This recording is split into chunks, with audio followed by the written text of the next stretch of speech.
ప్రభువును రక్షకుడైన యేసుక్రీస్తు పరిశుద్ధ కలిగిన నామములో ఈ ఆరాధనకు కూడి వచ్చిన మీ అందరికీ నా యొక్క హృదయపూర్వక వందనాలండి. అందరికి వందనాలు. ప్రభు మిమ్మల్ని దీవించునుగాక. ప్రభు సన్నిధిలో ప్రభువా, ఈ మొదటి ప్రభు బల్ల ఆరాధనలో ఏ వాక్యం చెప్పాలని ప్రభు సన్నిధిలో నేను ప్రాధేయపడినప్పుడు దేవుడు నా మనసులో పెట్టిన ఒక వాక్యాన్ని ఇప్పుడు ధ్యానం చేద్దాం. అదేమిటంటే పరిశుద్ధ గ్రంథముల నుండి లూకా సువార్త 15వ అధ్యాయము 8-9 వచనాలు చదవండి. ఏ స్త్రీకైనను 10 వెండి నాణ్యములు ఉండగా వాటిలో ఒక నాణ్యం పోగొట్టుకుంటే ఆమె దీపము వెలిగించి ఇల్లు ఊడ్చి అది దొరుకు వరకు జాగ్రత్తగా వెతకదా? అది దొరికినప్పుడు తన చెలికెత్తెను పొరుగువారిని పిలిచి, నాతో కూడా సంతోషించుడి, నేను పోగొట్టుకొనిన నాణ్యము దొరికెను. గట్టిగా లేని చెప్పండి అందరూ. మరొకసారి చెప్పండి. ఇదొక విలువైన సందేశము, అందరూ వినండి. యేసు ప్రభు ఈ లోకంలో ఉన్నప్పుడు 24 ఉపమానాలు చెప్పాడు. ఎన్ని ఉపమానాలు అండి? 24 ఉపమానాలు. ఈ 24 ఉపమానాల్లో 12 ఉపమానాలు భూ సంబంధమైన వాటి గురించి చెప్పాడు. మిగిలిన 12 ఉపమానాలు పరలోక రాజ్య సంబంధమైన ఉపమానాలు చెప్పాడు. ఈ ఉపమానము ఏమిటయ్యా అని మనం ఆలోచన చేస్తే, దేవుని బిడ్డలారా, ఇక్కడ యేసుప్రభు వారు ఒక స్త్రీ గురించి ఉపమానం చెప్పాడు. ఏమిటంటే ఆమెకు 10 వెండి నాణ్యాలు ఉన్నాయి. ఎన్ని నాణ్యాలు అండి? నాణ్యము అంటే అర్థం ఏమిటి చెప్పండి. నాణ్యము అంటే అర్థం ఏమిటి? ఆమె సంపాదించుకున్న సంపాదన, కష్టార్జితం, లేదా డబ్బు, లేదా సొమ్ము. ఆ 10 వెండి నాణ్యాలు ఉన్నప్పుడు ఒక్క నాణ్యం పోగొట్టుకునిందంట. ఏం చేసుకునింది? ఒక నాణ్యాన్ని చెప్పండి. ఏం చేసుకునింది? పోగొట్టుకునింది. ఈరోజు అంశం పేరు ఏమిటంటే పోగొట్టుకున్న కుడి. చెప్పండి, అందరూ చెప్పండి. బాగా చెప్తున్నా, మరొకసారి పెద్దగా చెప్పండి. ఈ మాట నేను చదివినప్పుడు దేవుడు నా మనసులో కొన్ని విషయాలు ఉంచారు. ఏమిటంటే ఎందుకు పోగొట్టుకునింది, మరి ఎందుకు వెతికింది అని నేను ఆలోచన చేసినప్పుడు, ఈ స్త్రీ 10 వెండి నాణాల్లో సంపాదించిన సంపాదన అంతట్లో కొంత ఒక నాణ్యం అంటే పోగొట్టుకునింది. పోగొట్టుకున్న దాన్ని ఈమె ఇంకొక రకం ఆలోచన చేయలేదు.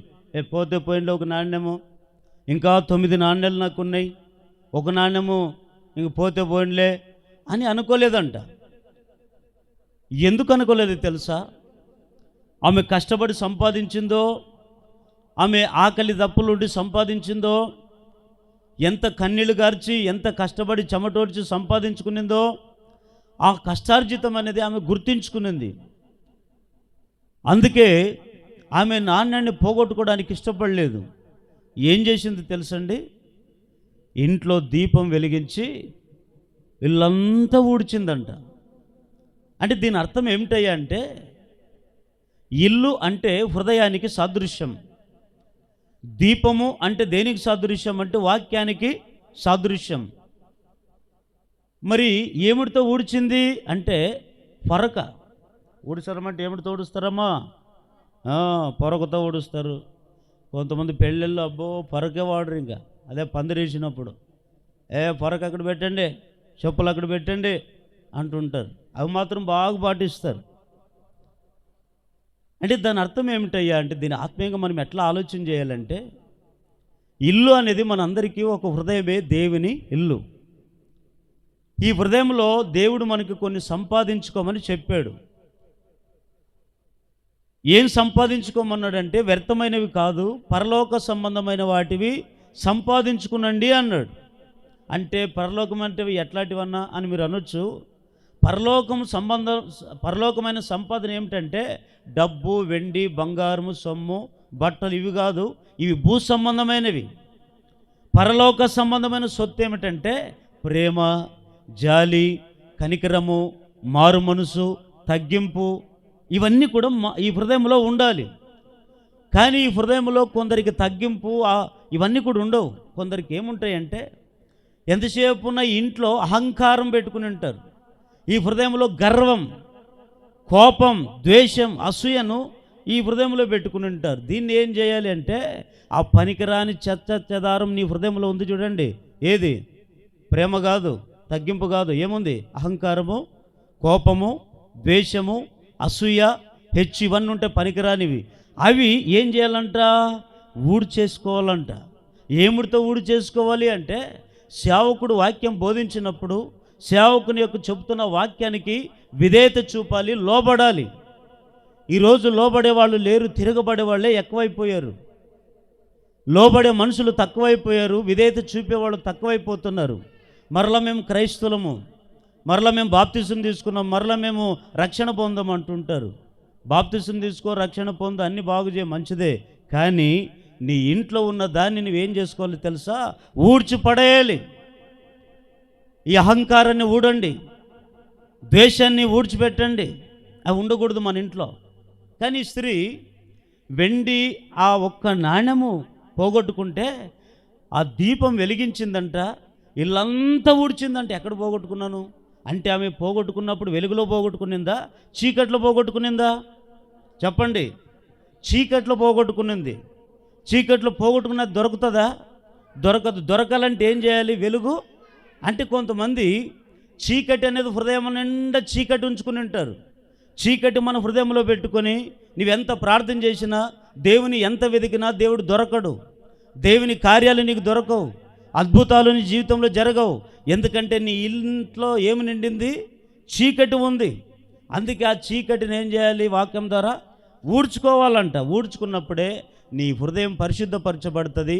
నీ హృదయంలో ఏది మంచిదో, ఏది చెడదో, ఏది పోగొట్టుకోవాలో, ఏది పోగొట్టుకోకూడదో నీకు తెలుస్తుంది. కొంతమంది అవివేకపు జనం చీకట్లో పోగొట్టుకుంటారు, చీకట్లోనే వెతుకుతారు. చీకట్లో వెతికే వాళ్ళకి సత్యంతవరకు వెతకండి దొరుకుతుందా? మరి దేవుడు లేడు, యాడున్నాడు దేవుడు అంటుంటాం. అందుకే మనము వెలుగు సంబంధం కానీ చీకటి సంబంధము కాదు. అయితే దేవుని బిడ్డలారా, ఇక్కడ నేను చెప్పే మాట ఏమిటంటే పోగొట్టుకోకూడదు. ఈ స్త్రీ పొరపాటును పోగొట్టుకునింది. అది ఎట్లా పోగొట్టుకునిందో ఆమెకు తెలుసు. కానీ పోగొట్టుకున్న దాన్ని మీలో ఏం మెచ్చుకోవచ్చు మనం అంటే, పోగొట్టుకున్న దాన్ని వదిలిపెట్టలేదంట. పోగొట్టుకున్న దాన్ని ఏం చేసింది తెలుసా? ఇల్లంతా ఊడ్చి దీపం వెలిగించి దొరికేవంత వరకు వెతికిందంటండి. వెతికిన వెంటనే ఆమెకి ఏమొచ్చింది తెలుసా? పోగొట్టుకున్నప్పుడు కన్నీళ్లు గార్చింది, పోగొట్టుకున్నప్పుడు బాధ వచ్చింది, పోగొట్టుకున్నప్పుడు చింత చేసింది, పోగొట్టుకున్నప్పుడు బాధపడింది, దిగులు పడింది. కానీ దొరికిన తర్వాత ఈమెకి ఏమొచ్చింది? సంతోషం వచ్చింది. ఆ సంతోషంలో ఏం చేసిందో తెలుసా? ఆ పనికెత్తులను, స్నేహితులు, ఇరుగు పొరుగు, ఇంటి పక్కన ఇంటి వాళ్ళు అందరూ పిలిపించి, అమ్మా, అన్న, అక్క రండి, ఏమొక్క ఇంత సంతోషంగా ఉన్నావు, ఏమొక్క ఇంత ఆనందంగా ఉన్నావు ఈరోజు అంటే, ఏం లేదు, రాత్రిపూట నేను నాణ్యం పోగొట్టుకున్నాను, అది ఇప్పుడు దొరికింది, దొరికినందుకు సంతోషపడ్డానని చెప్పి అందరికీ సంతోషకరమైన మాట చెప్పింది. అయితే దేవుని బిడ్డలారా, నేను చెప్పే మాట ఏమిటంటే, ఈ స్త్రీ పోగొట్టుకున్న దాన్ని వెతికినట్లుగా వెతికిన వెంటనే ఎట్లాగైతే దొరికిందో, పోగొట్టుకున్న దాన్ని ఎట్లయితే వెతికి రక్షించుకొని దొరికించుకునిందో, మనం కూడా పోగొట్టుకునే దాన్ని, దేవుడు మనకిచ్చిన దాన్ని ఎప్పుడు మనం పోగొట్టుకునే కూడదండి. యోహాను సువార్త 6:39 ఒక మాట ఉంటుంది, చదవండి. ఆయన నాకు అనుగ్రహించిన దాని అంతటిలో నేను ఏమీ పోగొట్టుకొనక అంత దినమున దాన్ని లేపుటకు నన్ను పంపిన వాని చిత్తమై ఉంది. గట్టిగా హల్లెలూయా చెప్పండి. ఇంకోసారి గట్టిగా హల్లెలూయా చెప్పండి. యేసుప్రభు వారు చెప్పిన మాట. ఏం చెప్పాడయ్యా యేసుప్రభు వారు అంటే, తండ్రి నాకు అనుగ్రహించిన అంతటి నేను ఏది, అందరినండి గట్టిగా హల్లెలూయా చెప్పండి. యేసుప్రభు ఏం చెప్పాడు? దేవుడు నాకు అనుగ్రహించిన దాన్ని నేను ఏమి చెప్పండి పక్కన వాళ్ళు, చెప్పండి ఏం పోగొట్టుకున్నదని చెప్పండి పక్కన వాళ్ళకి. మరి చెప్పండి ఇది ఒక్కసారి. ఎడని కమ్మలు పోయింటే కూడా ఇప్పుడే చూసుకున్నాడమ్మా. మీరు కూడా ఏమన్నా ఇక్కడ దేవుడు అంటాడు, దేవుడు నాకు అనుగ్రహించిన దాన్ని నేను ఏం పోగొట్టుకోలేదు. మరి దేవుడు ఏం అనుగ్రహిస్తాడు మనకు భూమి మీద బతికినప్పుడే? ఏమిస్తాడు మనకి ఈ లోకంలో అంటే అక్కడ యోహాను సువార్త 18వ అధ్యాయం 9వ వచనం, నీవు నాకు అనుగ్రహించిన వారిలో ఒకనినైనను నేను పోగొట్టుకొనలేదని ఆయన చెప్పిన మాట నెరవేరునట్లు ఈలాగు జరిగిన. గట్టిగా స్తోత్రం చెప్పండి గట్టిగా, హల్లెలూయా. చూడండి యేసు ప్రభు చెప్పిన మాట ఏమంటాడు తెలుసా? ఈ లోకంలో దేవుడు కొందరికి కొన్ని అనుగ్రహిస్తాడు. మీరు అనుకోవచ్చు ఏం అనుగ్రహిస్తాడయ్యా అంటే, కొంతమందికి డబ్బు, ఆస్తులు, అంతస్తులు, పేరు, ప్రాఖ్యాత అన్ని దేవుడు ఇస్తాడు.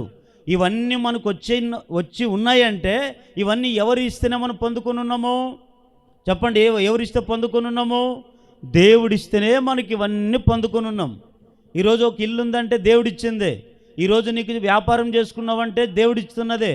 ఈరోజు నువ్వు చేతి పని చేసుకుంటున్నావంటే దేవుడిస్తున్నదే. ఈరోజు నువ్వు కూలి పని చేసుకుంటున్నావంటే దేవుడిచ్చేదే. ఉద్యోగాలు, వ్యాపారాలు ఇవన్నీ కూడా ఎవరిచ్చేవి తెలుసండి? దేవుడిచ్చేవే. కానీ ఇంకా నాకు విచిత్రమైన మాట ఏమిటంటే, వీటన్నిటితో పాటు మనుషులను కూడా మనకు అనుగ్రహిస్తాడంట కొన్నిసార్లు. ఇది విచిత్రం కదా. మనుషుల్ని ఎట్లా అనుగ్రహిస్తాడయ్యా అని మీరు అనొచ్చు. కొంతమంది బాధపడుతుంటారు, అయ్యా మా ఇంట్లో మేము 15 మంది, కానీ ఒకరికంటే ఒకరు లేం. నా అన్న ఒకడు, నా తమ్ముడు ఒకడు దిక్కు, నా చెల్లెలు ఒక దిక్కు, మా అమ్మమ్మనని ఒక దిక్కు, అందరూ ఒక దిక్కు, మాకెవరు లేరయ్యా అని చింతిస్తుంటాం, బాధపడుతుంటాం. ఇది రక్త సంబంధం ఎప్పటికైనా దూరం అవుతుంది. ఇది బాగా గుర్తుపెట్టుకోండి. మన కడుపులో పుట్టిన అన్నదమ్ములు, రక్త సంబంధికులు, అన్నదమ్ములే, అక్క చెల్లెళ్ళే, తల్లిదండ్రులే అందరూ ఒకరోజు దూరం అయిపోతారు. కానీ దేవుడు ఏం చేస్తాడు తెలుసా? ఈ రక్త సంబంధం దూరం అయ్యే కొద్దీ ఎవరిని మనకు దగ్గర చేస్తాడంటే ఆత్మీయ బంధాన్ని దగ్గర చేస్తారు. వీళ్ళు ఎవరైనా మన తల్లిదండ్రికి పుట్టారా అంటే ఎవరు పుట్టలేదు. మరి ఎట్లా దగ్గర చేశాడంటే, ఈరోజు ఆత్మీయ బంధంలో ఉన్న గట్టితనము రక్త సంబంధంలో ఉండదు. మన కుటుంబంలో శత్రువులు ఎవరో తెలుసా? ఈ లోకంలో అంటుంటారు, నాకు వాడు శత్రువు, ఈడు శత్రువు, ఆమె శత్రువు, ఈమె శత్రువు అంటుంటారు.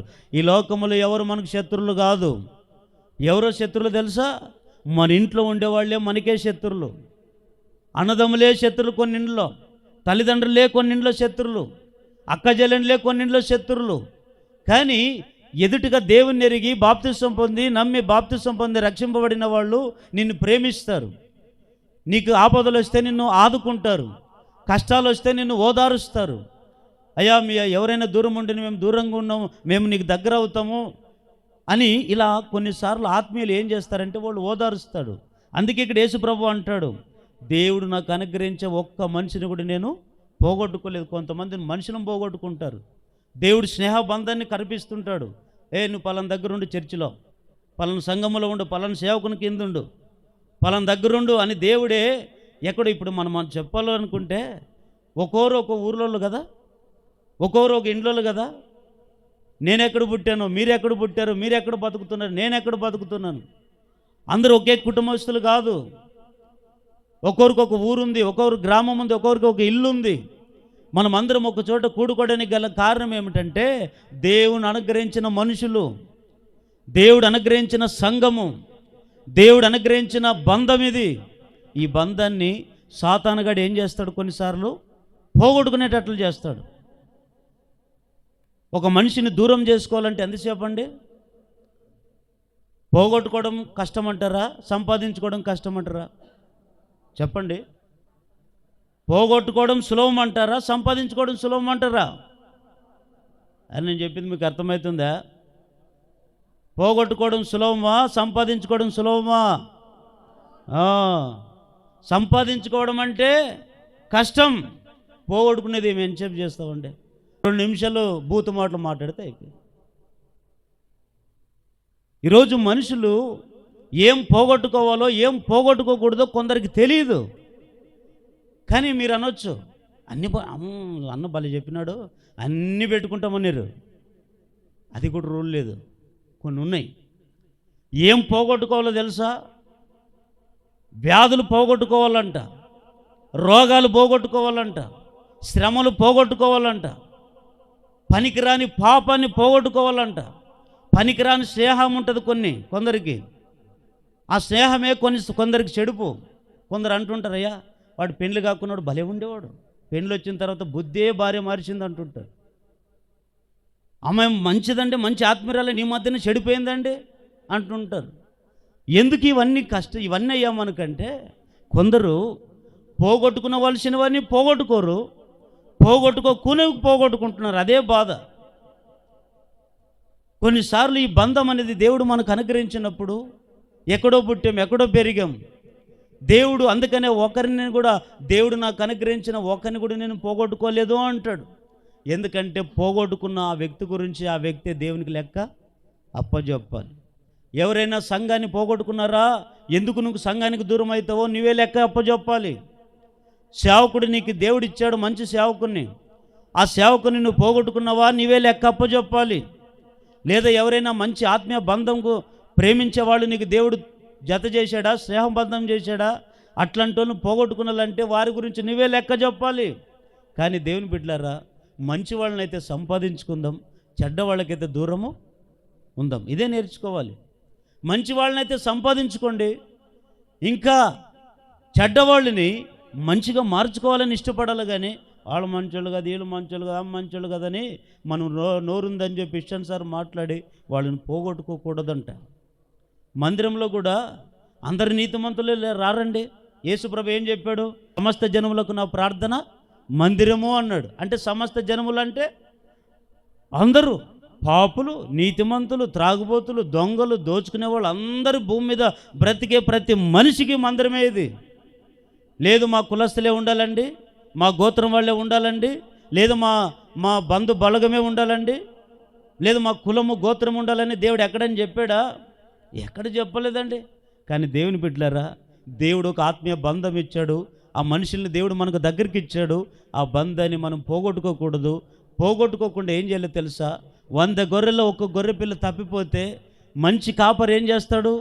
తప్పిపోయిన గొర్రె పిల్ల వరకు పోగొట్టుకోనక వెతికి మరలా రక్షించుకొని సంతోషపడతాడు. ఈ స్త్రీ ఏం చేసింది? బైబిల్లో రాయబడిన స్త్రీ ఒక్క నాణ్యం పోగొట్టుకునింది. ఎంతవరకు వెతికింది? దొరికేంతవరకు ఎతికింది. ఒకవేళ ఈ మధ్యాహ్న కాల సమయంలో దేవుడు ఎవరితో మాట్లాడాలనుకుంటాడో నాకు తెలియదు. కానీ ఒకళ్ళు నువ్వు ఏమైనా పోగొట్టుకునింటే, మనుషుల్ని ఎవరైనా మంచి స్నేహితులను పోగొట్టుకునింటే, మంచి స్నేహ బంధాన్ని పోగొట్టుకునింటే, లేదా దేవుడు నీకు సంపాదించిన సంపాదనలో ఏదైనా నీకు కావలసిన ఏదైనా పోగొట్టుకునింటే, ఈ మధ్యాహ్న కాల సమయంలో దేవుడు చెప్తున్న మాట, అది దొరికేంత వరకు మరలా నువ్వు వెతికి మరలా నువ్వే పశ్చాత్తపడు. ఒకవేళ నీవే 4 మాటలు మాట్లాడి ఆ మనిషిని దూరం చేసుకున్నావేమో, నీవే తల్లిదండ్రులకి వ్యతిరేకంగా మాట్లాడి తల్లిదండ్రులకు దూరం అయిపోయావేమో, అన్నదమ్ములకు దూరం అయిపోయావేమో, అక్క చెల్లెలకు దూరం అయిపోయావేమో. ఒక్క మాటే మనిషిని దూరపరుస్తుంది, ఒక్క మాటే మనిషిని పోగొడుతుంది. బైబిల్లో ఒక స్త్రీ నేను ఇద్దరం పోగొట్టుకుంటానని చాలా బాధపడింది. ఎవరా స్త్రీ? ఆది కాండములు మీరు తర్వాత చదువుకోండి. 27వ అధ్యాయం 44వ వచనంలో ఇస్సాకు వృద్ధాపంలోకి వచ్చినప్పుడు, ఆయన మంద దృష్టి కలిగినప్పుడు, కనుచూపు ఇంక రేపమాపు చచ్చిపోతానని అనే మూమెంట్లో ఏం చేసింది తెలుసండి? ఈ ఇస్సాకు పెద్ద కుమారుని యేషోని పిలిచి, నాయనా నేను మంచి రుచిగల భోజనాన్ని నువ్వు నాకు ఇవ్వు, నేను తిని నిన్న సత్యలోపల నేను దీవిస్తాను అన్నాడా లేదా? అన్నాడు. ఈయన ఇంట్లో నుంచి ఇంటికి వెళ్ళే లోపల బయటికి అడవికి వెళ్ళి వేట మాంసం తీసుకొని వచ్చే లోపల ఏం చేసింది తల్లి? విన్నదంతా, నాకు చిన్న కుమారుడు ఉన్నాడు కదా, వీనికి రావాలి దీవెనలు అని చెప్పి చిన్నవాడైనటువంటి యాకోబుని పిలిపించి ఏం చేసింది? అన్నకు రావాల్సిన దీవెనలన్నీ ఎవరు పొందుకునేటట్లా చేసింది? తమ్ముడు. ఆఖరికి ఏశావు పొందుకోవాల్సిన దీవెనలన్నీ కూడా యాకోబును దీవించాడు తండ్రి. అంతలోపలే పెద్ద కుమారుడు ఏశావు వచ్చి చూస్తే, ఆ నాయన రుచిగల భోజనం తెచ్చాను, తిని నన్ను ఆశీర్వదించి దీవించమంటే, ఇప్పుడే కానీ దీవించింది అంటాడు. ఎందుకంటే ఆయనకి చెవులు ఉన్నాయి కానీ, కళ్ళు ఉన్నాయి కానీ కళ్ళు కనపడు. వీడు పెద్ద కుమారుడు, వీడు చిన్నోడని గుర్తుపట్టని స్థితిలో ఉన్నాడు, అంత గురుడితనంతో ఉన్నాడు. ఆఖరికి ఏం చేశాడు తెలుసా? నేనే ఇప్పుడే వచ్చాను నాయన, నువ్వు అడిగిన ఆహారం తీసుకొని వచ్చి నన్ను దీవించు అని అడిగాడు. నాయనా నీతో ఉన్న దీవెనలన్నీ దీవించేశాను, నాతో ఒక్క దీవెన కూడా లేదు. అయితే ఇప్పుడు ఏమన్నాడు తెలుసా? చాలా తమ్ముడి మీద కోపం ఉంచుకొని, పగ ఉంచుకొని వాడిని చంపుతానని కక్ష తెచ్చుకున్నాడు. కక్ష తెచ్చుకొని సంపాలని ఇంకెదురు చూస్తుంటే తల్లి గమనించింది. రంకులు పెట్టింది ఎవరు? మరి ఇప్పుడు సరి చేసేది ఎవరు? కొన్ని కుటుంబాల్లో తల్లిదండ్రులు మంచిగా ఉంటే పిల్లలు మంచిగా ఉండరండి. కొన్ని కుటుంబాల్లో పిల్లలు మంచిగా ఉంటే తల్లిదండ్రులు మంచిగా ఉంటారు. ఏ ఇంట్లో అందరూ మంచిగా ఉంటారు ఆ ఇల్లు ధన్యమే. గట్టిగా చెప్పండి. కానీ దేవుని బిడ్డలారా, ఆ తల్లి ఏం చేసింది తెలుసా? నేను ఇద్దరిని పోగొట్టుకోకునక ఏమంటది యాకోబు, మీ అన్న చాలా నీ మీద కోపంతో ఉన్నాడు, నేను చంపుతాడు, ఇక్కడ ఉంటే ఇద్దరిని పోగొట్టుకోవడం నాకు ఇష్టము లేదు అంటే ఆమె ఏం చేసింది తెలుసా? ఒకళ్ళు రంగు పెట్టింది మంచిదే, కానీ చేసింది కానీ తను గ్రహించింది ఇదంతా కారకురాలు నేనే. ఇప్పుడు వాడు వచ్చి ఈయన చంపుతాడు, నానప్పుడు నా చిన్న కుమారుని పోగొట్టుకుంటే ఈయన తలకి వాడు బాలు కొట్టవచ్చు, వాని తలకై ఇద్దరు ఒకరిని పొడుచుకొని చచ్చిపోవచ్చు, ఉండేది నాకు ఇద్దరు కొడుకులే, ఇద్దరు కుమారులని భయపడి ఇద్దరిని ఏం చేసింది? పోగొట్టుకోకూడదని నిర్ణయించుకొని చిన్న కుమారుని ఎక్కడికి పంపించింది? ఇల్లు ఉంటుంది కదా, పుట్టినిల్లు, ఇంటికి పంపించింది. నేను అంటాను దేవుని బిడ్డలారా, ఈ లోకంలో దేవుడు ఒక మంచి మనుషులు ఇస్తాడు. దేవుడు మంచి మనుషులను మనకి జత చేస్తాడు. ఆపదలు ఉన్నప్పుడు ఎవరు ఆదుకునే వాళ్ళని నీకు స్నేహం చేస్తాడు. వాళ్ళు ఎవరు తెలీదు, నేనెవరు తెలియదు, మీరెవరు తెలీదు. ఈ లోకంలో ముఖపరిచేస్తులు, కానీ ఆత్మీయ బంధం అయితే ఆ వ్యక్తులు మనం వదులుకోకూడదు. ఇంకా లోకానుసారంగా త్రాగుబోతులు, దొంగల్లాగా, దొజ్జల్లాగా, ఇంకా మారు మనుషుల్లాగా బతుకుతారు చూడండి, వాళ్ళకు దూరంగా ఉండండి అనే వాక్యము చెప్తుంది. ఒకళ్ళు మారిన తర్వాత మళ్ళీ స్నేహం చేయండి, మారిన తర్వాత వారితో మరలా స్నేహబంధాన్ని కొనసాగించండి అంటాడు. కానీ కొంతమందికి మారండి, ఎంత అని చెప్పు మారు మనసు లేదు. అట్లాంటి వాళ్ళని దేవుడే చూసుకోవాలని ప్రార్థన చేస్తుంటాం. మరి ఇంకేం చేస్తాం? చెప్పి ఎంత చెప్పినా చెప్పిన నోరు పడిపోతుంది, చెప్పినోడి శక్తి తగ్గిపోతుంది. కానీ వినేవాళ్ళు ఏం చేస్తుంటారంటే, నీ చెప్పు మేము చేసేది. దేవుని బిడ్డలారా, మన జీవితాల కొరకే ఈ వాక్యం. ఒకవేళ మనం ఏది పోగొట్టుకోకూడదు. ఒకవేళ ఏదైనా పోగొట్టుకున్నామా మరలా దేవుడు మనం ఏం చేయలేదు, దాన్ని ఆలోచన చేసి వివేకం చేసి నేను ఏమైతే పోగొట్టుకున్నానో దేవా తిరిగి మరలా నాకు దొరికేటట్లుగా చెయ్యి. మంచి స్నేహితులను పోగొట్టుకున్నాను ప్రభా, వారిని మరలా నాకు దయచేయి. అయ్యా నేను సంపాదించిన సంపాదనను పోగొట్టుకున్నాను ప్రభా, మరలా నాకు అనుగ్రహించు ప్రభా. నన్ను ఇంకా ఏదేదో పోగొట్టుకు అవన్నీ కూడా నాకు అనుగ్రహించని మనము దొరికేంత వరకు వెతుకుదుముగాక. అప్పుడు ఏం చేయాలి? దొరికిన తర్వాత ఈ స్త్రీ ఏ విధంగా అయితే సంతోషపడిందో అందరు పిలిపించి, ఇదిగో నేను పోగొట్టుకున్నది నాకు దొరికింది అన్నట్లుగా మనం కూడా అలాంటి అనుభవంలోకి మనము వచ్చుదుముగాక. ఏం పోగొట్టుకోకూడదు మనం ఈ భూమి మీద ఉన్నంత వరకు? ఏం పోగొట్టుకోవాలో విన్నాం. వ్యాధులు, రోగాలు, శ్రమలు, బాధలు, ఇవి పోగొట్టుకోవాలంట. ఇవి ఉండకూడదు. శోధనలు, చింతలు, ఇవన్నీ కూడా పోగొట్టుకోవాలి, తీసేయాలి. కానీ పోగొట్టుకునే కొన్ని ఉన్నాయి. పోగొట్టుకోవడం అంటే కొంతమంది విడిచిపెట్టడమా అంటుంటారు. విడిచిపెట్టడం వేరే, పోగొట్టుకోవడము వేరే. విడిచిపెట్టేది కొంతమందికి కావాలని వదులుకుంటారు. పోగొట్టుకునేది ఏమిటంటే పొరపాట్లో కొంతమంది పోగొట్టుకుంటారు. అయితే ఏం పోగొట్టుకోకూడదు మనం అంటే ఒక 3 విషయాలు, చాలా విషయాలు ఉన్నాయి, అన్ని విషయాలు చెప్పడానికి సమయం లేదు కనుక విలువైన ఒక 3 మాటలు చెప్పి సమయానికంతా నేను ముగిచ్చేస్తాను. ఏం పోగొట్టుకోకూడదో మొట్టమొదటి మాట చదవండి.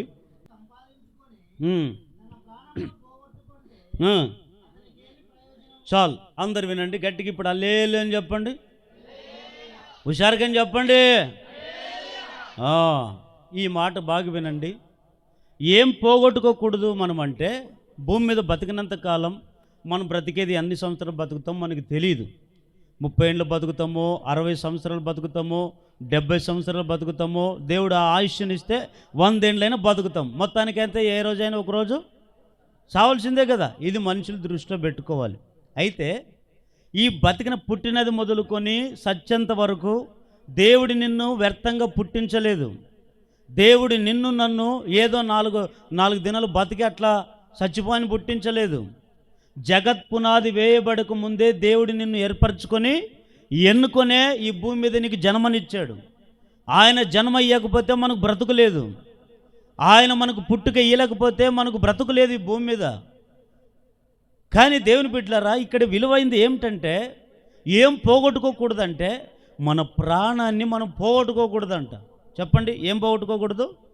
అందుకే మాట అంటాడు, ఒకడు సర్వలోకమును సంపాదించుకొని తన ప్రాణాన్ని పోగొట్టుకుంటే ఏం ప్రయోజనము అంటే దీని అర్థం ఏమిటాయి అంటే మనిషి యొక్క విలువ పోగొట్టుకోకూడదు. ఏం చెప్పండి? చెప్పండి, అందరు చెప్పండి. మనిషి యొక్క విలువ పోగొట్టుకోకూడదు. ప్రతి మనిషికి దేవుడు విలువ ఇచ్చాడా లేదా? ఇచ్చాడా లేదా? నువ్వు చిన్న ఉద్యోగం చేయి, నీకు విలువ ఉంటుంది. పెద్ద ఉద్యోగం చేయి, విలువ ఉంటుంది. చిన్న వ్యాపారం చేయి, నీకుండే విలువ నీకుంటుంది. చేతి పని చేయి, కూలి పని చేయి, నీకుండే విలువ ఉంటుంది. కానీ విలువ లేని వాళ్ళకు మనం బతకూడదు భూమి మీద. అదే దేవుడు చెప్పేది. నువ్వు ఎన్నాళ్ళైనా బతుకు, 10 ఏళ్ళైనా బతుకు, 5 ఏళ్ళైనా బతుకు, ఆఖరికి నేను చెప్తా 3 రోజులు బతుకు చాలు. కానీ ఎట్లా బతకాలి? విలువలు పోగొట్టుకోకుండా బతకాలి. ఇదే దేవుడు మనకు నేర్పించింది.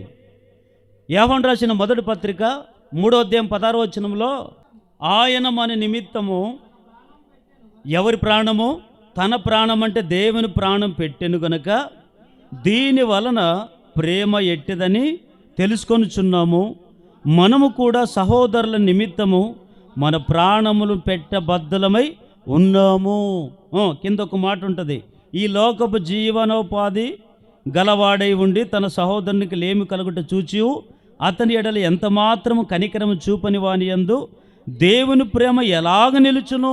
ఈ మాట బాగా వినండి. యేసు ప్రభువు వారు ఈ లోకంలో 2025 సంవత్సరాల కిందట ఈ లోకానికి వచ్చాడు. మనము 2025 సంవత్సరాల తర్వాత ఈ లోకంలో ఉన్నాం. మనకంటే ముందు యేసు ప్రభువు వారు పరలోకమున్న దేవుడే మానవుని రూపం దాల్చుకొని రిక్తునిగా చేసుకొని తన్ను తాను మరణం పోవునంతగా తగ్గించుకొని ఈ లోకానికి వచ్చాడు. యేసు ప్రభువుకు గర్వం లేదు, యేసు ప్రభువుకు అహంకారం లేదు. ఆయన కూడా మనలాగా మానవుని శరీరాన్ని దాల్చుకున్నాడు కదా.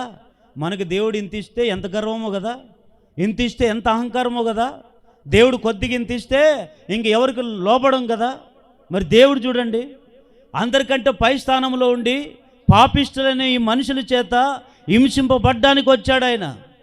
కలవరి శిలలో బలియాగమైపోవడానికి వచ్చాడు ఆయన. ఆయన అనుకోవచ్చే, నీవెంత, నీ బతుకెంతరా, మీరు నన్ను శిలువ వేస్తారు అనొచ్చు కదా. మీరెంత, మీ బతుకులెంతరా, నన్ను ఉంచుతారేమరా అనొచ్చు కదా. మీరెంత, మీ బతుకులెంతరా, నన్ను 39 కొరడ దెబ్బలు కొట్టి నన్ను అవమానపరుస్తారా అనొచ్చు కదా. ఎందుకంటలేదు అంటే దేవుడు ఒక మార్గం చూపకపోతే, దేవుని ప్రేమ మనుషుల మీద చూపకపోతే మనుషుల ప్రేమ అనేది లేదు.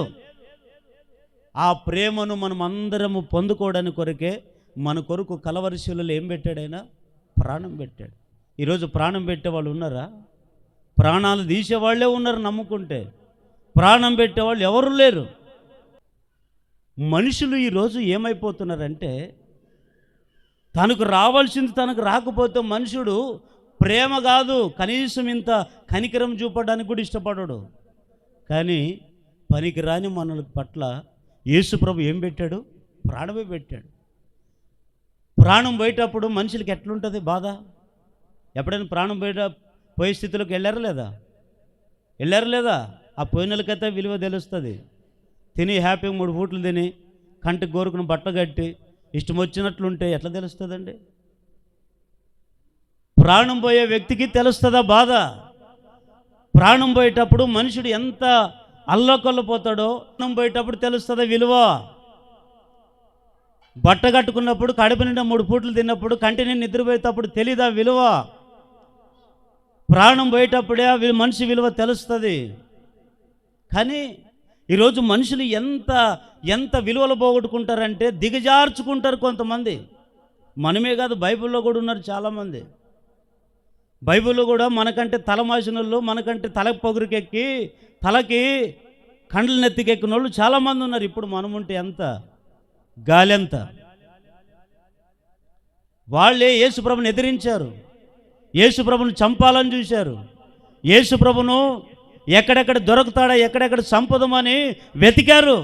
కానీ ఎవరు వెతికిన తన అందరున్నప్పుడు ఒక మాట, ఎవరు లేనప్పుడు ఇంకొక మాట మాట్లాడుకొని తప్పించుకునే లేదండి. ఎప్పుడు 10 మందిలో ఉన్నప్పుడు ఒకే మాట మాట్లాడేవాడు, ఒంటరిగా ఉన్నప్పుడు ఒకే మాట మాట్లాడేవాడు యేసు ప్రభువారు. ఆఖరికి మన కొరకు ఏం పెట్టాడు తెలుసా?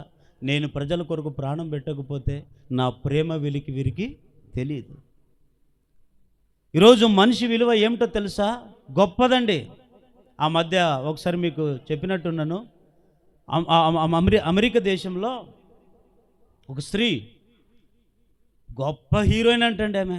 ఆమె గురించి మరి విన్నారు లేదు నాకైతే, నేనైతే విన్నాను. అందుకే చెప్తున్నా.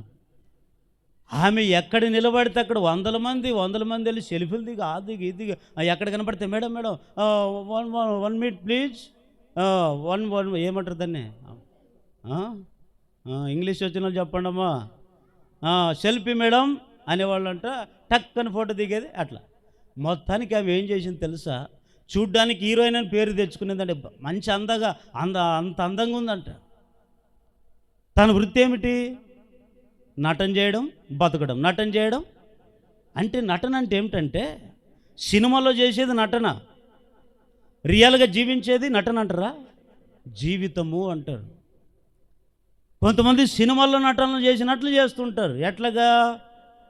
10 మంది ఉన్నప్పుడు ఒక రకం, ఒంటరిగా ఉన్నప్పుడు ఇంకో రకం. ఈ స్త్రీ చేసి ఏమైపోయింది తెలుసు? ఆఖరికి వ్యభిచారానికి అలవాటు పడింది, డబ్బుకు అలవాటు పడిపోయింది. సినిమాలు తీసేవాళ్ళు ఇంకా ఆమెకు ఛాన్స్ లేకపోతున్నారు. ఆ సినిమాలు తీసేవాళ్ళల్లా చెప్పేవాళ్ళు, ఇదిగో నువ్వు మాతో స్నేహం చేస్తే అట్లా ఇట్లా లోపరుచుకొని ఆమెకు డబ్బు ఆశ చూపించి మొత్తానికి ఆమెను ఏం చేశారు తెలుసా? ఆమె ఆఖరికి దానికి బానిస అయిపోయింది. తన జీవిత విలువ తానే పోగొట్టుకుని ఆఖరికి ఎంత అందంగా ఉండేది, ఎంత బాగుండేది, ఆఖరికి పేపర్లో టీవీలో చూస్తే ఆమె అస్థిపంజరం లాగా అయిపోయింది. ఎవరిమే అంటే ఒకప్పుడు హీరోయిన్, ఒకప్పుడు మంచి పేరు తెచ్చుకున్న స్త్రీ, ఒకప్పుడు గనురాలైన ఒక మంచి సమాజంలో సినిమా యాక్టర్, అంత పేరు తెచ్చుకునింది. ఆఖరికి డబ్బు మీద ఆశపడి తన జీవితం విలువే తను చేసుకునింది. ఆఖరికి సత్యం ముందు ఆమెను విలేకరులు వెళ్ళి ఇంటర్వ్యూ అడిగితే, అమ్మా ఎందుకు నువ్వు ఇట్లా అయిపోయావు అంటే ఆమె చెప్పిన మాట ఒకటే, నా జీవితం పాడైతే పాడైంది కానీ మరొక్క హీరోయిన్లకి ఇట్లాంటి పరిస్థితి రాకూడదు. నా జీవితం పాడైపోతే పర్లేదు కానీ ఇంకొకరికి ఇట్లా పరిస్థితులు రాకూడదు. నేను పాపాత్మురాలు. ఆఖరికి సత్యం ముందు యేసు ప్రభువే నిజమైన దేవుడని తెలుసుకొని సచ్చింది. అప్పటి వరకు ఎంతోమంది సువార్త చెప్పారు, ఎవరు మాట పట్టించుకోలేదు. అందం ఎంతసేపు ఉంటుందండి? వయసు ఎంతసేపు ఉంటుందండి? వయసు ఎంతసేపు ఉంటుంది? అందం ఎంతసేపు ఉంటుంది? నీ సౌందర్యం ఎంతసేపు ఉంటుంది? అందుకని అందాన్ని దేవుడు ఏమితో పోల్చాడు తెలుసా? గడ్డి లాంటిది. పొద్దున ఆ సూర్యుడు ఉదయించుకోకముందు ఎట్లుంటుందంట గడ్డి? పచ్చగా కదా, ఎంత అందంగా, దాంట్లో పొరలాడొచ్చు అంత, అబ్బో భలే ఉంది భలే. కానీ ఆఖరికి ఈ ఎండ తగిలితే ఉన్నందము, ఆఖరికి ఆమె HIV ఎయిడ్స్ వచ్చి, క్యాన్సర్ వచ్చి, వారితో వీరితో అక్రమ సంబంధాలు పెట్టుకుని ఆఖరికి తన జీవిత విలువే పాడు చేసుకునింది. ఆఖరికి ఏమైంది తెలుసా? ఇంకా ఆమె తన జీవిత విలువ గురించి చెప్పి చచ్చిపోయింది. అందుకే దేవుని బిడ్డలారా, ఈరోజు మన జీవితంలో దేవుడిచ్చిన ఈ విలువను మనం పోగొట్టుకోకూడదండి. పరిశుద్ధంగా బ్రతుకుదాం. ఈ విలువలో నీతికి బ్రతికితే, నీతి కలిగిన విలువల్లో ఎన్నో కష్టాలు రావచ్చు, బాధలు రావచ్చు. మనకేనా? బైబిల్లో లేరా? పుట్లు తలెంటుకలే ఎంతమంది ఉంటారో అంతమంది ఉన్నారు బైబిల్లో. మనకి చిన్న రోగం వస్తే, చిన్న సమస్య వస్తే, చిన్న కష్టం వస్తే ఇంత బాధపడతాం. చూడండి, బైబిల్ ఇంకొక మాట నేను చెప్తాను. అపోస్తుల కార్యం 5వ అధ్యాయం 5వ వచనం చదవండి ఒకసారి. ఇక్కడ ఒక సంఘములో అననీయ సప్పిర అని ఇద్దరు ఉన్నారు, భార్యాభర్తలు. అననీయ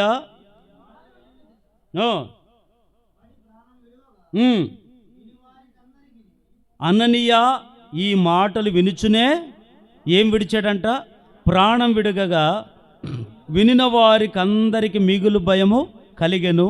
అప్పుడు పడుచువారు లేచి వానిని బట్టతో చుట్టి మోసుకొని పోయి ఎక్కడ? సమాధిలో. ఇక్కడ వినండి, ఓ సంఘములో ఇట్లాగే మనం ఎట్లాగైతే కుటుంబాలుగా ఉన్నామో, ఆ దినంలో ఆదిమ సంఘంలో కూడా అననీయ సప్పిర అని ఇద్దరు భార్యాభర్తలు ఉండేవారు. ఏం పేరు చెప్పండి వాళ్ళ పేర్లు? అననీయ సప్పిర అని ఇద్దరు భార్యాభర్తలు ఉండేవారు. వారు ఏం చేసేవారంటే సంఘములో ఉన్న సభ్యులుగా ఉండి బాగానే ఉన్నారు, కొన్నాళ్ళు బాగానే సంఘాన్ని సహకరించుకుంటూ, సేవకుడు చెప్పినట్లుగా సేవకుని మాట వినుకుంటూ, దేవుని మాట వినుకుంటూ బతికారు. కానీ ఒకసారి వీడికి ఎక్కడ పొరపాటు పడ్డారంటే, వాళ్ళు కొంత పొలం ఉందండి, పొలం ఏం చేశారు? అమ్ముకున్నారంట. అమ్ముకున్న విషయం సంఘానికి తెలిసింది, సేవకునికి తెలిసింది. ఇప్పుడు మామూలుగా మనం ఏం చేస్తాం, ఎవరైనా మనకు కలిగిన దాన్ని అమ్ముకున్నారనుకోండి, ఎంత పోయింది రేటు అంటామా లేదా? అంటాం. ఇయ్యాలనేది కదా దాని అర్థము, ఎంత కమ్మేవో అంటారు. ఈ స్త్రీలు, ఈ భార్య భర్తలు కూడా అదే చెప్పారు. అననీయ, సప్పెరా అని చెప్పి పిలిచి అననీయకి చెప్పాడు, అననీయ నీ పొలం ఎంత కమ్ముకున్నావు అంటే ఇంతకే అన్నాడు. ఎంత? 10 లక్షలా, 5 లక్షలా, 2 లక్షలా అది చెప్పలే. తర్వాత అననీయ అయిపోయిన తర్వాత ఆయన ఈ మాటలు వింటుంటేనే పడి ఏమైపోయాడు? చచ్చిపోయాడు. మాటలు వింటుంటేనే చచ్చిపోయాడంట. చూడండి, ఈరోజు మనకి ఎంత కృపనిచ్చాడు దేవుడు కదా. మనం ఎన్ని అబద్ధాలని చెప్పి, ఎన్ని మోసాలని చేయి, ఎంతన్నా చేయి, ఎంత పాపాన్ని చేయి, దేవుడు ఇంకా మన మీద ఏం చూపుతున్నాడు? కృప, కృప, జాలి, కనికరం, కృప, జాలి, కనికరం, కృప, జాలి, కనికరం చూపుతున్నాడు. కానీ ఆ దినాల్లో ఇది ఏ కాలం? ఇది కృపకాలం. ఈ కృపకాలం ఉన్నంత వరకు నీవు ఎంత విచ్చలుడిగానే బతుకో, నిన్నెవరేం అనరు. కానీ నష్టపోయేది ఎవరు? నీవే. నష్టపోయేది ఎవరు? నీవే, నేనే నష్టపోతాం. ఆ కృపకాలంలో ఈ ఉన్నాం కనుక మనం బ్రతుకుతున్నాం. ఆ దినాల్లో ఏం చేశారు? చిన్న అబద్ధం చెప్పేవాళ్ళు అక్కడికక్కడే ఏమైపోయేవాళ్ళు? పడి చచ్చేవాళ్ళు. అబద్ధం చెప్పినందుకు అననీయ, సేవకునితో అబద్ధం చెప్పినందుకు చచ్చిపోయాడు. ఏమన్నాడు? అననీయ, నీవు పరిశుద్ధాత్మను మోసపుచ్చడానికి సాతాను నీ హృదయాన్ని ఎందుకు ప్రేరేపించను అంటాడు. కొందరికి చూడండి, హృదయంలో కొందరికి సాతాను ప్రవేశిస్తాడు. కొందరిలో సాతాను ఎప్పుడు ఎవరు ఎట్లా ప్రవేశిస్తాడో తెలియదు. అపవాది ఎప్పుడు ఎట్లా ప్రవేశిస్తాడో తెలియదు. కానీ ప్రవేశించిన వాళ్ళు చాలా ఇష్టానుసారంగా ప్రవర్తిస్తారు. నోటికి దురుసుగా మాట్లాడుతుంటారు, చెప్పిన మాట వినరు, చెప్పింది అర్థం చేసుకోరు, దేవుని వాక్యానికి లోబడరు, దేవుని మాట వ్యతిరేకిస్తారు. వారి పద్ధతులే వేరే ఉంటాయి, వారి ప్రవర్తన వేరే ఉంటుంది. అవును కదా, సేవకుడు సంఘం కదా, ఏమిందుకు అమ్మింటే మొత్తానికి ఆయన చచ్చిపోయాడు అంటే నేను ఎందుకు చెప్తున్నానంటే, నేను అబద్ధం చెప్తే సస్తాననేది తెలియదు ఆయనకి. తెలుసా? తెలీదా? తెలియదు కనుకనే అబద్ధం చెప్పాడు. ఏమవుతుంది అబద్ధం అనుకునిండొచ్చు, కానీ అక్కడ దేవుని శక్తి ఉంది సంఘంలో. ఆఖరికి అబద్ధం ఆడిన అనని ఏమైపోయాడు? చచ్చిపోయాడు. అంటే ప్రాణం విలువ ఆయనకి తెలీదు. భార్య భర్తలే ఇద్దరు అబద్ధాలు చెప్పడం మొదలుపెట్టారు. కొంతమంది చూడండి, ఏమన్నా నీకు ఉందంటే ఏమి లేదు. కొంతమందికి ఏమన్నా ఉందంటే కొంతమంది ఇంకా విచిత్రం, ఏమి లేకపోయినా లేదని చెప్తారంట. ఉన్నా కూడా ఏం లేదని చెప్తారంట. ఏమి లేకపోయినా మాకు ఇంత ఉందని చెప్పుకుంటారంట. కానీ నేను అంటాను, ఉన్నా లేకపోయినా ఎట్లయినా ఉండండి, దేవుడు మనకిచ్చిన దాంట్లో ముందుగా మనం ఏం చేయాలి తెలుసా? దేవుడు మనకిచ్చిన ఈ జీవితం యొక్క విలువను మనం ఏం చేసుకోకూడదు? పోగొట్టుకోకూడదు. ఎందుకంటే సమాజంలో నీకు మంచి పేరు ఉండాలంటే, ఏమండి, సంఘంలో నీకు మంచి పేరు ఉండాలంటే, సేవకుల్లో నీకు మంచి పేరు ఉండాలంటే, కుటుంబంలో మంచి పేరు ఉండాలంటే మనకుండే విలువను మనం పోగొట్టుకోకూడదు. ఈరోజు కొంతమంది విలువను పోగొట్టుకోవడానికి గల కారణం ఏమిటంటే, ఒకటి అబద్ధం. ఒకటి ఏమిటి కారణము? అబద్ధం. అందుకని కొంతమంది అబద్ధాలాడి 100 అబద్ధాలాడి ఏం చేయాలంట? 2 నెలలకు ఇడాకులు ఇచ్చాకే. వాక్యం ఏమంటుందయ్యా? అబద్ధాలు చెప్పదు, ఉన్నది ఉన్నట్లు చెప్పు. అవునంటే అవును, అంతే. ఉందంటే ఉంది, లేదంటే లేదు, వస్తానంటే వస్తాను, ఇస్తానంటే ఇస్తాను, లేకుంటే అంతే. అంత మాత్రాన మనకేం సొమ్మేం కిరీటం పోదు కదా. కొంతమంది దాచిపెట్టుకోవడానికి, దూల్చిపెట్టడానికి ఎన్నో అబద్ధాలకు జనకుడు ఎవరు? దేవుడా సాతానా? తండ్రి. వారిలో అబద్ధాలు చెప్పే వారిలో ఎప్పుడు ఎవరు ఉంటారు? పరిశుద్ధాత్ముడు ఉండడు వారిలో. ఎప్పుడు ఎవరు ఉంటారని లెక్క? సాతాను ఉంటాడని లెక్క. ఇంకొక మాట నేను చెప్తే, అబద్ధాలాడి ప్రాణం విలువ తెలియకుండా అబద్ధాలాడి ప్రాణం పోగొట్టుకునేది ఎవరు? అననీయ, సప్పిరా. ఒకటి, మన ప్రాణం విలువ పోగొట్టుకోవడానికి గల కారణం ఏమిటంటే, ఒకటి అబద్ధం. ఇంకా అక్కడ చూసుకుంటుంటే మత్తయి సువార్త 27వ అధ్యాయం 3:9 మీరు తర్వాత చదువుకోండి. యేసు ప్రభు శిష్యుల్లో 12 మంది ఉన్నారు కదా, ఉన్నారు లేదమ్మా? గట్టిగా వెళ్ళి చెప్పండి. ఈ 12 మంది శిష్యుల్లో యూదా ఇస్కరియోతు అనేవాడు కూడా ఒక ఆయన ఉన్నాడు. యేసు ప్రభు ఎక్కడ తింటే అక్కడ తినేవాడు, ఎక్కడ పండుకుంటే అక్కడ పండుకునేవాడు. యేసు ప్రభు ఏం చేశాడు? పనికిరాని యూదా ఇస్కరియోతుని దేవుడు పిలిచి ఆయన శిష్యులుగా ఒక్కనిగా ఏర్పాటు చేసుకుంటే ఏం చేస్తున్నాడు తెలుసా? మెల్లగా స్థానం ఇచ్చిన వానికే అన్నం పెట్టిన వానికే వెన్నుపోటు పొడిచే స్థితికి వచ్చారు. ఈరోజు కీడుకు ప్రతి కీడు చేసేవాళ్ళే ఎక్కువైపోతున్నారు, కానీ మేలుకు మేలు చేసేవాళ్ళు లేరు. మేలుకు మేలు చేసేవాళ్ళు తక్కువైపోతున్నారు, కీడుకు ప్రతి కీడు. ఈ యూదా ఇస్కరియోతు యూదా యేసు ప్రభు శిష్యుడా, యోగ్యుడని అనిపించుకోవడానికి కూడా స్థానం లేదు. ఒకప్పుడు పనికి రాని తను కూడా దేవుడు ఏర్పరచుకున్న నా శిష్యులో యేసు ప్రభు శిష్యుడు అంటే మామూలు మాట అండి. మనం ఒక సంఘానికి వెళ్తాము, మా పలానా సంఘానికి వెళ్తాం, పలానా సేవకుడు మా పాస్టర్ని సంకలు కొట్టుకొని చెప్తామే. మరి ఆయన యేసు ప్రభు శిష్యుడు అయ్యి ఉండి ఏం చేశాడు తెలుసా? స్థానం ఇచ్చిన యేసు ప్రభుకే ఏం పొడిచాడు?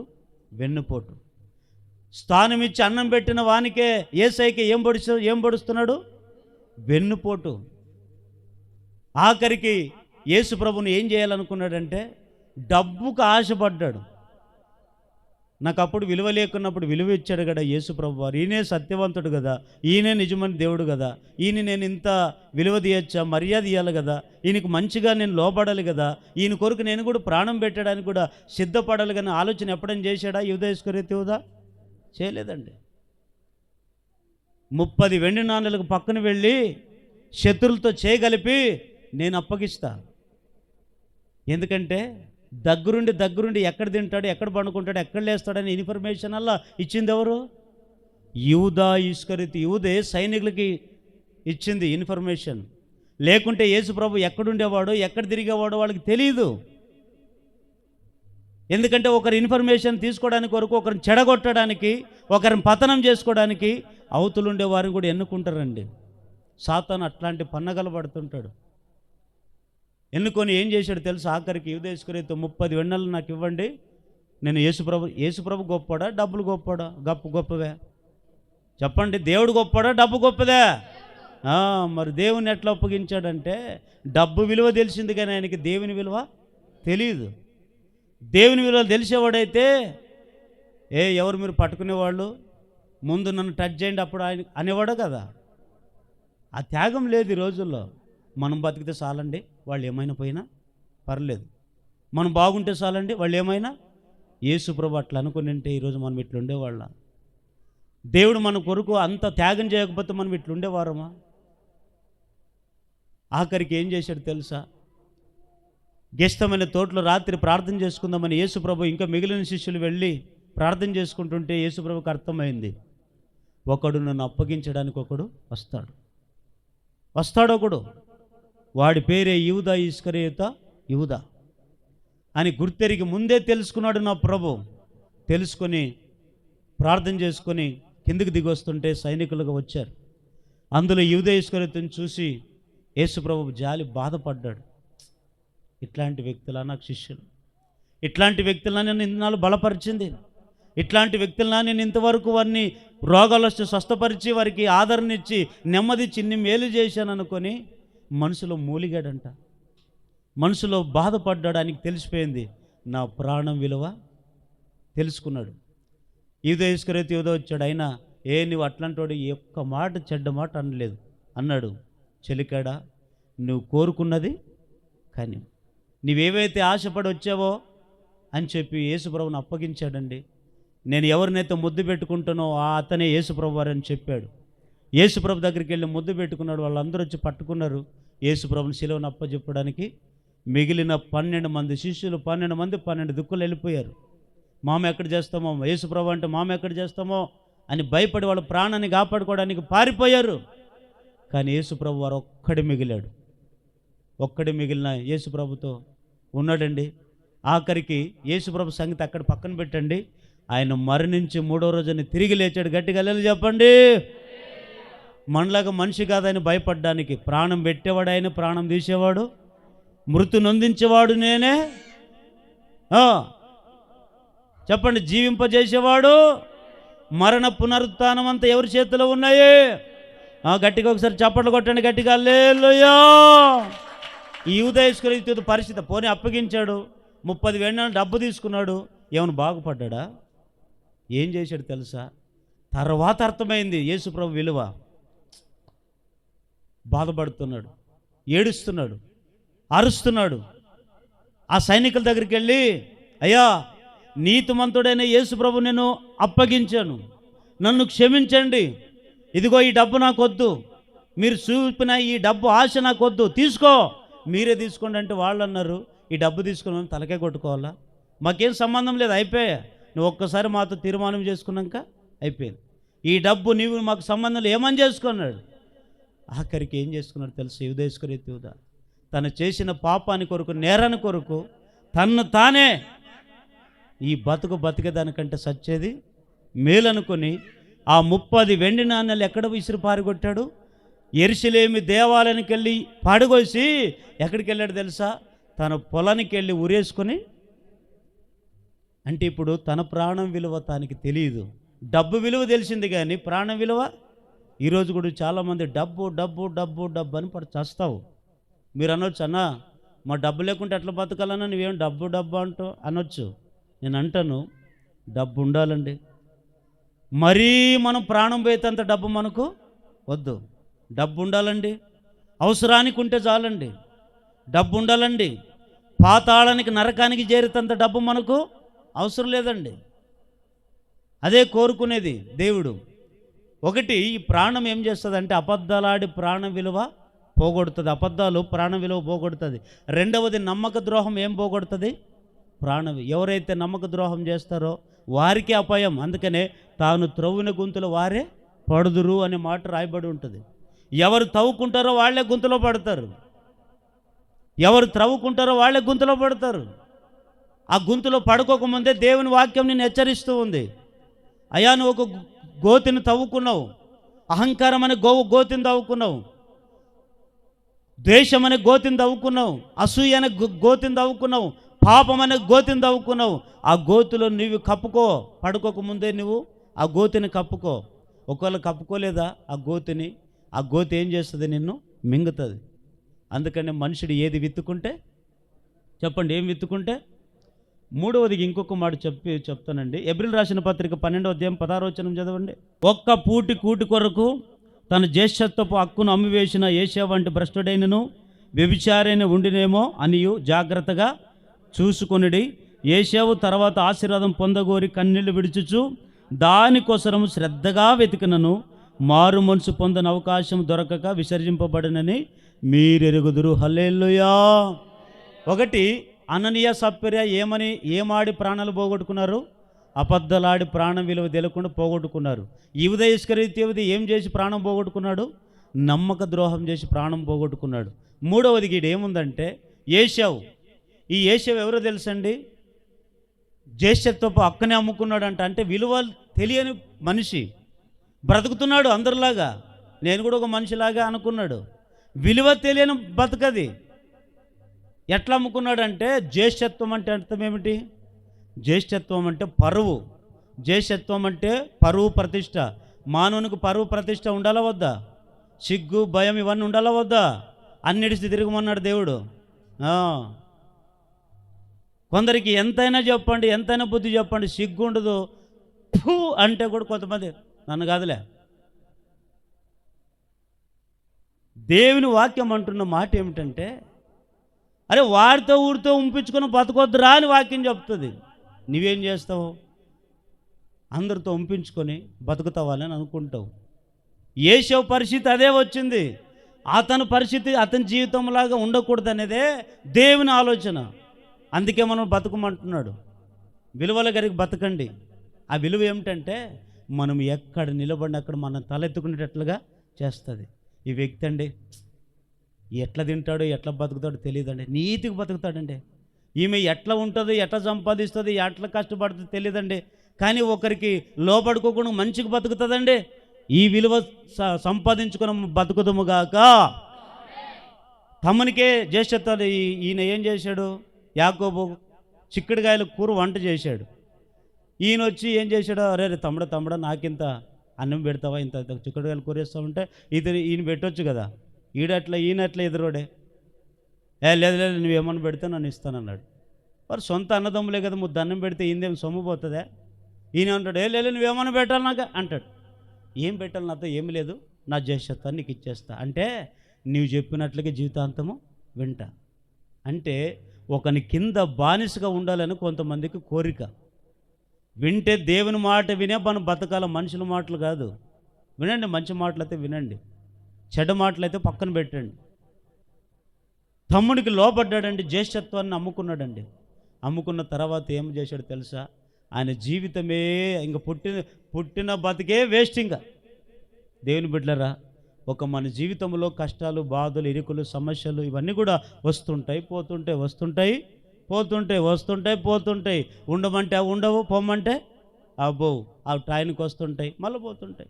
రోగాలు వస్తుంటాయి, మళ్ళీ పోతుంటాయి. కష్టాలు వస్తుంటాయి, మళ్ళీ పోతుంటాయి. తినడానికి తిండి లేకుండా వచ్చి కొన్నిసార్లు మళ్ళీ తినడానికి తిండి, అన్నీ వస్తుంటాయి, అన్నీ పోతుంటాయి. కానీ మనం స్థిరంగా ఉండాలి. సమస్యలు వచ్చినప్పుడు సమస్యలాగా మారకూడదు. మనిషి ఉన్నప్పుడు ఒక రకం, లేనప్పుడు ఇంకొక రకం, దేవుడిచ్చినప్పుడు ఇంకొక రకం, ఈ లేకున్నప్పుడు ఇంకొక రకం. ఆ పిచ్చి పిచ్చి మనుషుల్లాగా మనం బతకూడదు. ఉన్నా లేకపోయినా నా దేవుడే నాకు ఆధారం అనే బతుకు మనం బతకాలి. గట్టిగలేలు చెప్పండి, ఇంకోసారి గట్టిగలేలు చెప్పండి. మన కరోనా టైంలోనా ఒక మాట చెప్తే చాలా బాధ కలిగించింది నాకు. ఆ మాట చెప్తున్నా. అమెరికాలో కరోనా వచ్చిందా, ఎక్కడోళ్ళు అక్కడ ఇంట్లోనే అరెస్ట్ చేశారు లేదా? అందరూ మూతికి బట్టలు కట్టుకొని, ఎవరు భార్య భర్తలు కూడా తెలియదు ఆ దినాల్లో, మూతులకు బట్టలు కట్టుకొని ఇంకా వేసుకొని ఇంకా ఎట్లా ఇంకెవరింట్లో వాళ్ళు ఉండేవాళ్ళు అంట. కానీ బాధకరమైన మాట ఏమిటంటే రేషన్ కొట్లు కూడా దొరకడం లేదంట. వండుకొని కనీసం 3 పూటలు తిందామంటే కూడా దొరకడం, అంత కఠినమైన స్థితి. ఓ తల్లికి 4 పిల్లలు అంటండి, చిన్న పిల్లలు, భర్త చచ్చిపోయాడంటండి. ఆ 4 పిల్లల్లో చిన్నపిల్లలు అమాకలి అమాకలి, ఒకడు ఆకలి అంటాడు, ఒకడు ఏడుస్తాడు. ఏం చేయాలో తెలియక ఆమెతో డబ్బు లేకపోతే ఈ కరోనా కాలంలో ఎవరు మనల్ని ఆదుకుంటారని ఒక కొట్టు దగ్గరికి వెళ్ళిందంట. ఆ కొట్టు అంటే కిరాణా కొట్టు దగ్గరికి వెళ్ళి, అన్న ఏమి లేదన్నా, ఒకవేళ దేవుడు నాకు ఆయుష్ ఆరోగ్యం ఇస్తే అందరికి క్షేమంగా ఉంటే మళ్ళీ ఇంక 2 నెలలకో 3 నెలలకో నీకు తిరిగి డబ్బు చెల్లిస్తానన్నా, అన్న కొద్దిగా రేషన్ ఇవ్వండి అన్న అని అడిగేదంట. ఆడన్నాడంట, లేదు ఊరికేయను. మరి ఏం చేయాలన్నా? డబ్బు లేదంటావు కదా, మరి ఇది ఏం చేస్తావు? మీకు ఆల్రెడీ అర్థమైపోయి ఉంటుంది కదా. తన శరీరాన్ని తాకట్టు పెట్టడం, పూటకు వెళ్ళి ఆ సరుకులు తెచ్చుకోవడం, పిల్లలకు కడుపు నింపడం నేర్చుకుంటే ఆఖరికి ఆమె అనింది, ఈ ఇంటర్వ్యూలో తన జీవితాన్ని తను అనింది, ఆఖరికి ఎక్కడ నాకు దిక్కు చోచరం లేకపోతే ఈ పని చేయాల్సి వచ్చిందయ్యా. చూడండి, ఇట్లాంటి బతుకులు ఎంతమంది లేరు సమాజంలో, ఎంతమంది లేరు ఈ బతుకులు. నేను అంటాను, దేవుని వాక్యం అంటుంది, నువ్వు నమ్ముకున్న దేవుడు గొప్ప దేవుడు, నువ్వు ఆరాధిస్తున్న దేవుడు సహాయం చేసే దేవుడు. ఆయన వైపు చూడు. కష్టాలు వచ్చినప్పుడు, కన్నీళ్ళు వచ్చినప్పుడు నీ జ్యేష్ఠత్వాన్ని ఎవరికి అమ్ముకోవద్దు, నీ శరీరాన్ని నువ్వు ఎవరికి అమ్ముకోవద్దు. ప్రాణం పోయినా పర్లేదు, ఎట్లా బతకాలా? మన జీవితం ఒక విలువ కాపాడుకున్నాలా, పోగొట్టుకోవాలా? కాపాడుకుందరుగాక. చెప్పండి, ఏం పోగొట్టుకోకూడదు? ఒకటి, మనిషి జీవితం విలువ పోగొట్టుకోకండి. రెండో మాట, మార్కు సువార్త 9వ అధ్యాయం 41వ వచనం. ఈ మాట బాగా వినండి. మీరు క్రీస్తు వారిని నా పేరిట మీరు గిన్నెడు చన్నీళ్ళు త్రాగనిచ్చువాడు తనకు రావాల్సిన ఫలము పోగొట్టుకొనుడని మీతో నిశ్చయముగా చెప్పుచున్నాను. చాలు. ఒకటి, మన జీవిత విలువను మనం ఏం చేసుకోకూడదు? పోగొట్టుకోకూడదు. రెండవది, ఏం పోగొట్టుకోకూడదంటే రావాల్సిన ఫలాన్ని పోగొట్టుకోకూడదు అనండి. అందరూ వింటున్నారు? ఏం సలబడినట్టున్నారు మీరు? గట్టిగా అల్లెలు చెప్పండి, ఇంకోసారి చెప్పండి. ఇప్పుడు అనండి, నాకు రావాల్సిన ఫలమును పోగొట్టుకోను. ఇట్లా వేయండి, యాక్షన్ చేయండి, యాక్షన్ చేసుకుంటే ఇట్లా అన్నదా. నాకు రావాల్సిన ఫలమును పోగొట్టుకోను. ఏంటి ఫలం? చాలామంది దేవుడు ఏం చేస్తాడంటే కొన్నిసార్లు మనకి ఫలాల్ని ఇవ్వాలని చూస్తాడు. ఫలాలంటే మీరు అనుకున్నారు, దేవుడు మేలులు చేయాలనుకుంటాడు. ఒకవేళ ఆర్థికంగా నువ్వు అప్పుల సమస్యతో బాధపడతావా? ఒకవేళ దేవునికి ఎన్నో రోజుల నుంచి మొరపెట్టింటావు, దేవా ఇన్ని లక్షల అప్పు ఉంది, అన్ని లక్షల అప్పు ఉంది, నా పిల్లలు ఎట్లా, నేను ఎట్లా, నా భర్త ఎట్లా, ఈ రోగం ఎట్లా, ఇవన్నీ కూడా అన్నీ నువ్వు ప్రార్థించుంటావు. దేవుడేమి ఇవ్వాలనుకుంటాడంటే, ఈయన 3 నెలల నుంచి నాకు మొర పెడుతున్నాడు, ఈయనకి నేను ప్రతిఫలం ఇవ్వాలనుకుంటాడు. ఈమె సంవత్సరం నుంచి నాకు ప్రార్థన చేస్తుంది కన్నీళ్లతో, ఈమెకి నేను ప్రతిఫలం ఇవ్వాలని దేవుడు గుప్పిళ్ళు విప్పడానికి ఇష్టపడతాడంట. వినండి, గుప్పిళ్ళు విప్పడానికి. కానీ దేవుడు ఎప్పుడైతే మనకి ఇవ్వాలని ముందుకు వచ్చినప్పుడు ఏం చేస్తాం తెలుసా? అది రావాల్సిన ఫలాన్ని మనమే పోగొట్టుకుంటాం. ఎట్లా పోగొట్టుకుంటారంటే, చదవండి యెషయా ప్రవచన గ్రంథం 42వ అధ్యాయం 8వ వచనం. నేనే, ఇదే నా నామము, మరి ఎవనికి నా మహిమను నేను ఇచ్చేవాడును కాను, నాకు రావాల్సిన స్తోత్రమును విగ్రహములకు చెందనీయను. ఇక్కడ బాగా వినండి, ఈ మాట బాగా వింటే మీకు అర్థమవుతుంది. ఈ చెవితో పెట్టి చెవితో తింటే ఏం అర్థం కాదు. గట్టిగా వెళ్ళి చెప్పండి అందరూ, ఇంకోసారి చెప్పండి. ఇక్కడ దేవునికి రావాల్సిన మహిమ ఆయనకి రావాలా, ముందు మనకి రావాల్సిన ఫలము రావాలంటే మనమిచ్చే మహిమ దేవుని ఇవ్వాలా. మనము దేవునికి ఇస్తే దేవుడు మనకేమిస్తాడు? ప్రతిఫలము. చెప్పండి, ఇప్పుడు మనము దేవునికి ఇచ్చేది ఇస్తే దేవుడు ఏం చేస్తాడు మనకు? ఇక్కడ ఏమని రాయబడిందంటే, నాకు రావాల్సిన స్తోత్రము. గర్భఫలం అడుగుడు, భూఫలం అడుగుడు, ఆస్తులు అంతస్తులు అడుగుడు, దేవుడు నీకు ఎన్నో ఇస్తే అవన్నీ నాకు ఇవ్వండి అని అడుగుడు. దేవుడు మనల్ని అడిగేది ఒకటే అడుగుతాడు. ఏమడుగుతాడు? నన్నైనా మిమ్మల్ని అయినా ప్రపంచంలో ఎవరినైనా, నాకు రావాల్సిన స్తోత్రము ఎక్కడా అంటాడు. అంతే. మీరు అన్న స్తోత్రం అంటే ఏమి? స్తోత్రం అంటే ఏమి? మీరు అన్న స్తోత్రం అంటే హల్లెలూయా స్తోత్రం అన్న గట్టిగా అంటే మీరేమంటారు? చెప్పండి అమ్మా. స్తోత్రం అంటే మీరేమంటారు? స్తోత్రం అంటారు. అదేనా ఇచ్చేది? ఇది కాదు. స్తోత్రం అంటే ఏమిటో తెలుసా? అబ్రహాం ఇచ్చినంత ఇచ్చి కుమారుని ఇచ్చి ఏమన్నాడు తెలుసా? నీకు ఒక్కడే ఉన్న కుమారు నాకు బలి అన్నాడు. అప్పుడు ఈయన ఏం చేయాలి? ఈయన అన్నాడా?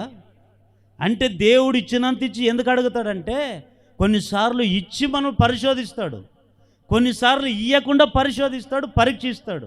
ఇక్కడే ఫెయిల్ అవుతాం మనం. కొంతమంది అడిగే, దేవుడు ఇస్తే కదా నన్ను ఇచ్చేది, దేవుడు నాకు 50,000 జీతం ఇచ్చింటే చర్చిని బల కట్టించేవాడిని అంటుంటారు. దేవుడు నాకిన ఒక 1,00,000 రూపాయలు ఇచ్చింటే 10,000 ఇప్పుడే ఇచ్చేవాడిని అంటుంటారు. ఎన్ని వచ్చినా నీ బతుకు అంతే, మాకు తెలియదేమి. అంటే కొంతమంది ఉత్తుత్తు మాటలు. ఇక్కడ స్తోత్రం అంటే అర్థం ఏమిటంటే, స్తోత్రం అంటే నీవు హృదయపూర్వకంగా కానుకిచ్చేదాన్నే స్తోత్రం. యేసు ఒక రొట్టె పట్టుకొని దానిని ఆశీర్వదించి స్తోత్రము చేసి అని రాయబడి ఉంది. ఎందుకు స్తోత్రం చేయాలి అంటే, ఒకనికి మనం సహాయం చేయాలంటే స్తోత్రముతో స్తుతులతో ఇవ్వాలంట. దేవునికి ఇచ్చే అర్పణ కొంతమంది సణుక్కుంటూ గొణుక్కుంటూ ఇస్తారు, కొంతమంది ఉన్నా పిసినారే లేకున్నా పిసినారే. ఉండి ఉండి ఉండి దేన్నైనా సీములు అదే ఎప్పుడో ఒక ఆమె చచ్చిపోయినామా, కొడుక్కి లేదంట, కోడలికి లేదంట, ఎవరికి లేదంట, 1,10,000 రూపాయలు దిండు ఉంటుంది కదా, దిండుకుండా వచ్చిన పింఛనంతా వచ్చిన దాచిపెట్టుకొని ఆఖరికి చచ్చిపోయినాక ఎలకలు బారాడుతుందంట ఏదా మెత్తగుంట్లో. మెత్తగుంట్లో బారాడుతున్నాయని కొడుకు తీసి చూస్తే 1,10,000 రూపాయలు ఉన్నాయంట. ఆ 1,10,000 రూపాయలు ఒక్కనోడు బాగలేదంట. అన్నీ ఏం తిన్నాయి?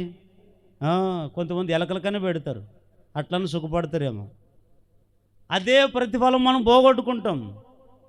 దేవుడు అంటాడు, నాకు రావాల్సిన స్తోత్రం ఏదంటే మనం సంపాదించే 10వ వంతు ఏది అని అడుగుతాడు. దేవుడు ఇచ్చేటువంటిది మనం, దేవుడు మనకు ప్రతిఫలం ఇవ్వాలంటే అక్కడ ఏమని రాబడింది? క్రీస్తువా అని పేరుట ఎవరికైతే మీరు గిన్నెడు చన్నీళ్ళు ఇస్తే అప్పుడు మీకు ఏమొస్తుంది? ప్రతిఫలం. ఎవరైతే దేవుని పేరు చెప్పుకొని ఇంటికి వస్తారో, ఒక సేవకుడు కావచ్చు, ఒక విశ్వాసురాలు కావచ్చు. కానీ ఇక్కడ నేను చెప్పే మాట ఏమిటంటే, సేవకుని ద్వారా కొన్నిసార్లు నీ జీవితం మేలులు చేయాలని చూస్తాడు. ఆ సేవకుడు నీ తల మీద చేతులు పెట్టి ప్రార్థన చేస్తే నీ దయ్యాలు, నీలో ఉన్న శాపం తొలగిపోతుంది. కొందరికి ఆర్థిక ఇబ్బందులు, కొందరికి ఏం చేస్తుందంటే అదే కష్టార్జితము ఎంత సంపాదించినా శనగ సంచులు వేసినట్టుగానే ఉంటుంది. కొంతమంది సణుక్కుంటూ గొణుక్కుంటూ మందిరానికి ఇస్తారు. అట్లా ఇవ్వకండి. అసలు ఇవ్వకుండా ఉండడమే మంచిది. ఇస్తే ఎట్లా ఇవ్వాలి? దేవా నాకు 10,000 ఇచ్చావు నాయన, నీకు స్తోత్రం, ఇదిగో 1,000 రూపాయలు నీకు కానుక. దేవా నాకు 1,00,000 రూపాయలు ఇచ్చావు, నీకు స్తోత్రం, ఇదిగో నీకు 10,000 కానుక. దేవా నాకు మంచి చక్కటి ఉద్యోగం ఇచ్చావు, 1,00,000 రూపాయలు జీతం వచ్చింది, ఇదిగో దేవునికి 10,000 రూపాయలు దశం భాగం. దీన్నే అంటారు ప్రథమ ఫలం, దీన్నే అంటారు ఫలితం. కొంతమంది ఎక్కడ పోగొట్టుకుంటారంటే, ఏంటికి ఇంత ఇవ్వాలనా, ఏంటికి అంత ఇవ్వాలనా? మరి సారా కొట్టుకుపోతే 500 ఖర్చు పెడతావు. బట్టలు చినిగిపోయి 4 రోజులు కట్టుకొని బట్టలు కట్టుకొని చినిగిపోయి దానికి ఎన్ని వేలు పెడతావు? కొన్ని ఇంకోటి ఆవిటికి వీటికి మేకప్లు టిక్కులకి టక్కులు ఏమంటారు కదా, అన్ని వేలు పెడతావు. ఎన్ని పెట్టినా ఒకరోజు అన్నీ ఎంతసేపు ఉన్న రాబడే చూస్తాం కానీ పోబడు లేదంటారు కొంతమంది. నా దేవుని బిడ్డలారా, నిజంగా మన సంఘంలో చెప్పాలంటే అందరూ అట్లా లేరు, కానీ కొంతమంది మంచి వాళ్ళు ఉన్నారు.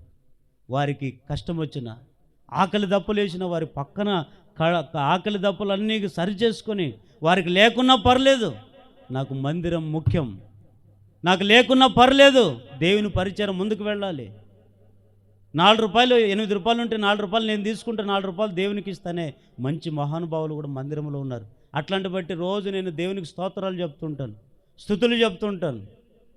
కొంతమంది ఉంటారు చాలా పిసినారు, వెయ్యాలనా, ఎందుకు వెయ్యాలి? నేను అంటాను, నీవు ఇవ్వద్దు, కానీ నీకు ప్రతిఫలము రాదు. ప్రతిఫలము ఆశించకూడదు అంటే నువ్వేమి వేయకపోయినా పర్లేదు. లేదు నాకు ప్రతిఫలం రావాలి, దేవుడు నన్ను దీవించాలి, నా కష్టార్జితం నిలబడాలి, నేను కూడా సంఘంలో ఒక మంచి సభ్యుడిగా ఉండి సంఘం కొరకు నాకు కూడా నా వంతుగా నేను చేయాలి అని మంచి సహృదయంతో చేయగలిగితే చెయ్యి, లేకపోతే మౌనంగా. ఆ ప్రతిఫలం అనేది కూడా కొన్నిసార్లు ఎట్లా పోగొట్టుకుంటారంటే, కొంతమంది ఆదికాండం 27వ అధ్యాయం 35వ వచనంలో ఇక్కడ చాలాసార్లు ఈ మాట నేను చదువుతున్నాను. ఆదికాండం 27వ అధ్యాయం 35వ వచనం. ఇక్కడ ఇస్సాకు ఏం చేశాడు? తన కుమారునికి, నాకు వేటకెళ్ళి ఏం తీసుకురమ్మన్నాడు? మాంసం తీసుకురా, తిని దీవిస్తాను అన్నాడా లేదా? అన్నాడు. అన్ని లోపల ఆయన వెళ్ళిపోయాడు. వెళ్ళిన తర్వాత వచ్చి ఎవరు పొందుకున్నారు దీవెన? యాకోబు పొందుకున్నాడు కదా. మరి యాకోబు ఏశావు ఎందుకు పొందుకోలేదు అంటే, అక్కడ చూడండి, ఆదికాండం 27వ అధ్యాయం 35వ వచనం చదవండి ఒకసారి. అతడు నీ సహోదరుడు కపటోపాయముతో వచ్చి నీకు రావాల్సిన దీవెన తీసుకొని పోయెను. ఏశావు యాకోబు అని పేరు అతనికి సరిగానే చెల్లినది. అతడు నన్ను ఈ 2 మార్లు మోసపుచ్చెను, నా జ్యేష్ఠత్వం తీసుకొనను, ఇదిగో ఇప్పుడు వచ్చి నాకు రావాల్సిన దీవెనను తీసుకొనని చెప్పి నా కొరకు మరి ఏ దీవెన మిగిల్చి ఉండలేదని అతని అడిగాను. చూడండి, ఏశావుకి ఎందుకు రాలేదు దీవెన? ఇక్కడ మిమ్మల్ని ఒక ప్రశ్న అడుగుతా. అందరూ బాగా హుషారు ఉన్నారా? Are you ready? ఒకసారి గట్టిగా వెళ్ళి చెప్పండి, ఇంకోసారి చెప్పండి. ఏశావుకి ఎందుకు దీవెన రాలేదు మీరు చెప్పండి. ఏం కారణం? కపటం ఒకటి. ఇంకా చెప్పండి అమ్మ, టక కపటము. ఇంకెవరు లేరా? అంతా 0 క్లాస్. వినండి, ఏశావుకు తండ్రి ఏం చెప్పాడు? నేను తిని నిన్ను. ఇప్పుడు దేవుడు ఏం చేస్తాడంటే, తండ్రి ద్వారా కుమారుని దీవించాలనుకున్నాడు. సంఘాన్ని కూడా దేవుడే ప్రత్యేకంగా దిగి వచ్చి దీవించలేడు. ఎవరి ద్వారా దీవిస్తాడంటే, మనకు ఒక ఆత్మీయ తండ్రి ఉన్నాడు సంఘంలో. ఆ చిన్న వయసే కావచ్చు, పెద్ద వయసే కావచ్చు, ఉండేది ఏ వయసు అయినా సరే, ఆ సేవకునికి లోపడాలా, సేవకుని మాట ప్రకారం వాక్యం ప్రకారం నడుచుకోవాలా, అప్పుడే మనం దీవెన పొందుతాం. తండ్రిని ద్వారా ఏం చేయాలనుకున్నాడంటే, ఏశావుని దీవించాలనుకున్నాడు.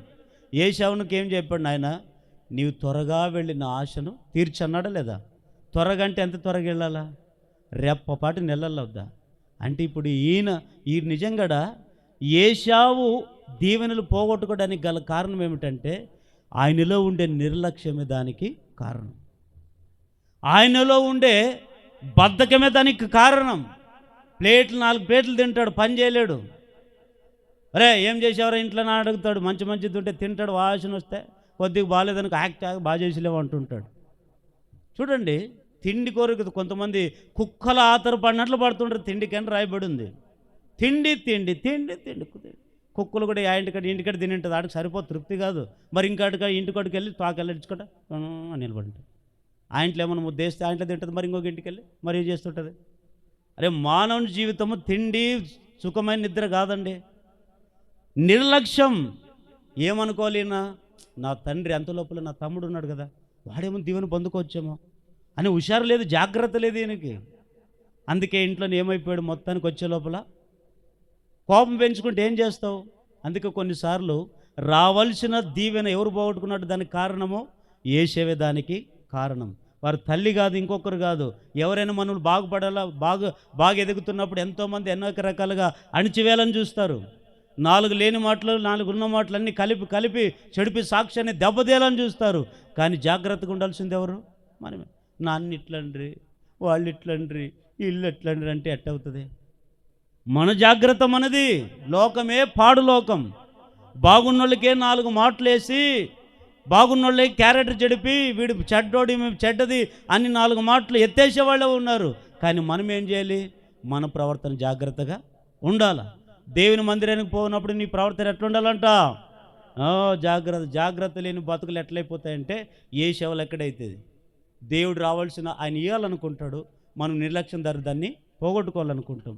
దాన్ని ఇవ్వాలనుకుంటాడు, మనలో ఉండే బద్ధకం దూరం అది వచ్చి ఏం చేస్తుంది, మనకి రావాల్సిన దీవెన పోగొట్టుకుంటాం. కానీ దేవుని బిడ్డలారా, ఆ దీవెన మనం పోగొట్టకుండా ఉండాలి అంటే ఒకటి ఏం చేయాలి తెలుసా? క్రీస్తు వాని పేరిట ఎవరైతే నువ్వు ఇంటికి వస్తారో వారికి గిన్నెడు చన్నీళ్ళు అంటే మీరు అనుకున్నారు, ముందొచ్చి పొగిడి వెనుక రాళ్ళతో తిట్టొద్దు. ముందొచ్చి నువ్వు ఇట్లవాడు మంచి దేవుడా, నీవు ఇట్లా అని మరి నువ్వు వాడు అనొద్దు. అది ప్రతిఫలం రాదు. ఆయనలో తప్పు ఉంటే ఒంటరికి వెళ్ళి గద్దించి సరిచేయి, అది మంచిదే. కానీ రావాల్సిన ఆయనకి ఏం చేయాలో తెలుసా? మనము ఆ చన్నీళ్ళు అంటే అర్థమే మీరు అనుకున్నారు. ఇప్పుడు సార్ కూడా చెప్పినాడు, సంతోష్ సార్ వస్తే కూడా ఒక నిల్లిస్తాం అనుకున్నారు. అట్లాగా దాని అర్థం. చన్నీళ్ళు అంటే అర్థం ఏమిటో తెలుసా? చల్లటి చూపు చూడాలి వచ్చిన మనిషిని, భద్రపరచాలా, కాపాడుకోవాలా. లోతు సొదొమ గొమొర పట్టణంలో ఉన్నాడు. దేవుడేమన్నాడు? దేవదూతను వెళ్ళి మీరు కాల్చుని రండి అన్నాడు. ఈయన అదే ఊరిలో ఉన్నాడు, అక్కడే ఏం చేశాడు? కూర్చొని ఉన్నాడు. దేవదూతలు రాగానే ఏం చేశాడు? బాగొచ్చారు నీవు అట్లవాడు ఇట్లవాడు అన్నాడా? లేచి సేవకులకు వందనాలు చెప్పాడు. మా ఇంట్లో వాళ్ళ ఇంట్లో తినేంత వరకు వాళ్ళు వదిలిపెట్టలేదండి. ఆఖరికి సేవకులు ప్రాణం కాపాడడానికి కొరకు ఏమన్నాడా ప్రజలతో? నా యవ్వన కూతురును వాళ్ళు ఏమైనా అంటే తన సొంత రక్తంతో పుట్టిన పిల్లల్ని నాశనం చేసుకోవాలనుకున్నాడు. కానీ సేవకులు మాత్రము పాడు చేయడు. సేవకుడు ఉండాలి సంఘానికి. సేవకుడు బాగుంటే నీ కుటుంబం బాగుంటుంది, సేవకుడు బాగుంటే నీ పిల్లలు బాగుంటావు, సేవకుడు బాగుంటే సంఘం బాగుంటుంది. సేవకుడే బాగలేడు అనుకో, యా సంఘం బాగుంటుంది? నీవేడు దీవెన పొందుకుంటావు? దేవుని బిడ్డలారా, జాగ్రత్తగా మనం ఉందాం. ఇక్కడ గిన్నెలు చన్నీళ్ళు అంటే ఒకసారి ఒక సందర్భం చెప్పి ముగిస్తానండి, చివరి మాట చెప్పి. లూకా సువార్త 7వ అధ్యాయంలో వినండి. రిఫరెన్స్ చదివించేంత సమయం లేదు ఇంకా. ఒక పరిసయ్యుడు ఏం చేశాడు? యేసు ప్రభు తన ఇంట్లోకి భోజనంకి రమ్మని పిలిచాడా లేదా? పిలిచాడు. యేసు ప్రభు వెళ్ళి అక్కడ కూర్చుంటే అక్కడ అందరు కూడా యేసు ప్రభు శిష్యులు, పరిసయ్యులు, శాస్త్రులు అందరు కూర్చున్నారు ఆ ఇంట్లోకి ఒక పాపాత్మురాలు వచ్చింది. ఎవరు వచ్చారు ఆ ఇంట్లోకి? చెప్పండి, ఎవరు వచ్చారు? మనుషులు 2 రకాలు, పాపాత్ములు ఉన్నారు, నీతిమంతులు. ఆ ఇంట్లోకి వచ్చింది ఎవరు? పాపాత్మురాలా, నీతిమంతురాలా? పాపాత్మురాలంటే ఏం పాపం చేసి ఉంటుంది? తన ఒళ్ళు అమ్ముకొని బతుకుతూ విచ్చలవిడి బతుకుతుంది. క్యారెక్టర్ నిజంగా చెప్పాలంటే బతికినంత కాలము మనకి ఏం అవసరం అంటే క్యారెక్టర్. మన క్యారెక్టర్ లేకపోతే సమాజంలో మనం తలెత్తుకోలేము. క్యారెక్టర్ లేకపోతే ఇంట్లో మనకు విలువ ఉండదు. క్యారెక్టర్ లేకపోతే సంఘంలో మనకు విలువ ఉండదు. మార్చుకున్నప్పుడే మనకు విలువ వస్తుంది. మారు మనసు పొందడానికే మనకు విలువ వస్తుంది. క్యారెక్టర్ లేకుండా కొంతమంది అంటారు వాటి నువ్వు చూసింటు అంటారు. చూసేటట్లు ఎవరైనా తప్పు చేస్తారా? చెప్పండి, చూసేటట్లు ఎవరైనా తప్పు చేస్తారా? కానీ మనుషులు మనం కప్పబుచ్చొచ్చు, కానీ మనుషుల కండ్లు ఆ పరమందున్న తండ్రి కండ్లు మనం కప్పలేము. మనుషులకు మనం చెప్పాల్సిన అవసరం లేదు. దేవునికి ఒకరోజు లెక్క చెప్పాలని భయంతో గడుపు, భయంతోనే బతుకు. ఆ స్త్రీ పాప క్యారెక్టర్ లేదు, అందరు చిన్న చూపు, అందరు 4 మాటలు మాట్లాడేవాళ్ళు. ఆఖరికి ఆమె ఎవరు చెప్పుకున్నా నన్ను అట్లాంటిది అనుకుంటారని ఎక్కడికి వచ్చిందండి? యేసుప్రభు దగ్గరికి వచ్చింది. ఎట్లొచ్చింది? ఏడ్చుకుంటూ అత్తరుబుడ్డి తీసుకుని యేసుప్రభు పాదాల చెంత కూర్చొని పాదాలు కన్నీళ్ళు కడుగుతుంది, ముద్దు పెట్టుకునేది, తలకు నూనె అంటించిందండి. అంటిస్తూ ఇంకా కాళ్ళు కన్నీళ్ళు. వాస్తవంగా ఒక మనిషి పాదాలు కడుక్కోవాలంటే ఎన్ని నీళ్ళు కావాలండి? ఒక చెంబది సరిపోతుందండి, ఓ 2 చెంబలు అనుకోండి, ఒకరు బకెట్లు అయినా తక్కువ వస్తుందండి. ఈమె కన్నీళ్ళు కడుగుతూ ఉంటే పరిసయ్యుల్లో భోజనానికి పిలిచాడు కానీ యేసుప్రభుకు నీళ్ళు ఇచ్చాడా? భోజనానికి పిలిచాడు కానీ యేసుప్రభు తలకు నూనె అంటించాడా? భోజనానికి పిలిచాడు కానీ యేసుప్రభుకు మర్యాద ఇచ్చాడా? భోజనానికి పిలిచాడు కానీ ఏమండి యేసుప్రభుకు ఇవ్వాల్సిన విలువ ఇచ్చాడా? మరి ఎందుకు పిలిచినట్లు భోజనానికి? చూడండి, యేసుప్రభుని పిలిచాడంటే ఆయన అనుకుని ఉంటాడు పరిసయ్యుడు, యేసుప్రభుకి మా ఇంట్లో వచ్చి పోతే చాలు, ఇంక నాకేమొచ్చినట్లు, పరలోకం వచ్చినట్లే చాలు. కొంతమంది మారు మనసు పొందరు, సార్ నువ్వు ఉండవు కదా, ప్రార్థన చేస్తే చాలు, మా తలకి మీద ఏం పెట్టాలా, చేయబెడితే చాలు. ఇది కాదు పరలోకం చేర్చేది, మన క్రియలే మనల్ని పరలోకం చేర్చునుగాక. ఈ స్త్రీ కన్నీళ్ళతో అడుగుతుంటే ఒక్కొక్క 4 మాటలు మాట్లాడుకుంటే యేసుప్రభు అన్నాడు, రేయ్ నేను నీ ఇంట్లోకి రాకముందు మీరు నాకు నీళ్ళు ఇవ్వలేదు, నా తలకు నూనె అంటియలేదు, నా కాళ్ళు ముద్దు పెట్టుకోలేదురా మీరు. కానీ పాపాత్మురాలే, క్యారెక్టర్ లేనిదే, సమాజంలో చెడిపోయిందే, కానీ తప్పు తెలుసుకొని నా దగ్గరికి వచ్చింది, నన్ను ముద్దు పెట్టుకుని మానలేదు, కన్నీళ్ళతో ఇంకా పాదాలు కడుగుతుందని చెప్పి యేసుప్రభు దగ్గరికి ఆ యేసుప్రభు ముఖం చూసి, అమ్మ నువ్వు నన్ను విస్తారంగా ప్రేమించావు గనుక విస్తారమైన పాపములు క్షమించబడ్డాయి. అయితే ఇప్పుడు ఆమె 10 మంది ఏమనుకున్నారో ఆమెకు తెలియదు, కానీ ఆమె మాత్రం ఎందుకు వచ్చింది అక్కడ? నేనైతే ఈ పాపము నుంచి విమోపింపబడాలని దేవుని సన్నిధికి వచ్చిందా లేదా? నా పాపం నుంచి విమోచింపబడి దేవునికి నీతిగా మారాలని దేవుని సన్నిధికి వచ్చింది. పాదాలకు కన్నీళ్లతో కడిగింది. ఎవరు ఏమనుకున్నా పర్లేదు, నా బతుకు మార్చుకోవాలి, ఎవరు 4 మాటలు అన్నా పర్లేదు, నా బతుకును మార్చుకోవాలని కన్నీళ్ళు కడిగితే అప్పుడు ఏం చేసింది తెలుసా? ఆమెకు రావాల్సిన ప్రతిఫలం ఆమె పొందుకునింది. ఒకవేళ డబ్బు అక్కడ దేవుడు ఇవ్వకపోవచ్చు, ఆస్తులు ఆమెకి ఇవ్వకపోవచ్చు, అసలు ఆస్తుల కంటే అంతస్తుల కంటే విలువైనది ఏమి ఇచ్చాడు తెలుసా? సమాజంలో తలెత్తుకునే జీవితాన్ని ఆమెకు ఇచ్చాడు. దాన్నే రావాల్సిన ప్రతిఫలం అంటారు. గట్టిగా వెళ్ళి చెప్పండి. అవును దేవుని బిడ్డలారా, మన దేవుని మందిరానికి వస్తే మన పాపములన్నీ ఒప్పుకొని కన్నీళ్లతో పాదాలు చెంత అంచేరి కన్నీళ్లతో ప్రార్థన చేసుకొని చేసిన పాపాలన్నీ కూడా ఒప్పుకొని విడిచిపెట్టగలిగితే దేవుడు మనకు రావాల్సిన ప్రతిఫలం ఇచ్చునుగాక. చివరికి ఒక్క రెఫరెన్స్ చదవండి. ఒకటి ఏం పోగొట్టుకోకూడదు? మనిషి జీవితం కుండే విలువ పోగొట్టుకోకూడదు. రెండవది రావాల్సిన ప్రతిఫలము పోగొట్టుకోకూడదు. మూడవది 1 కొరింథీయులకు రాసిన పత్రిక 7వ అధ్యాయం 18వ వచనం, సున్నతి పొందినవాడైనను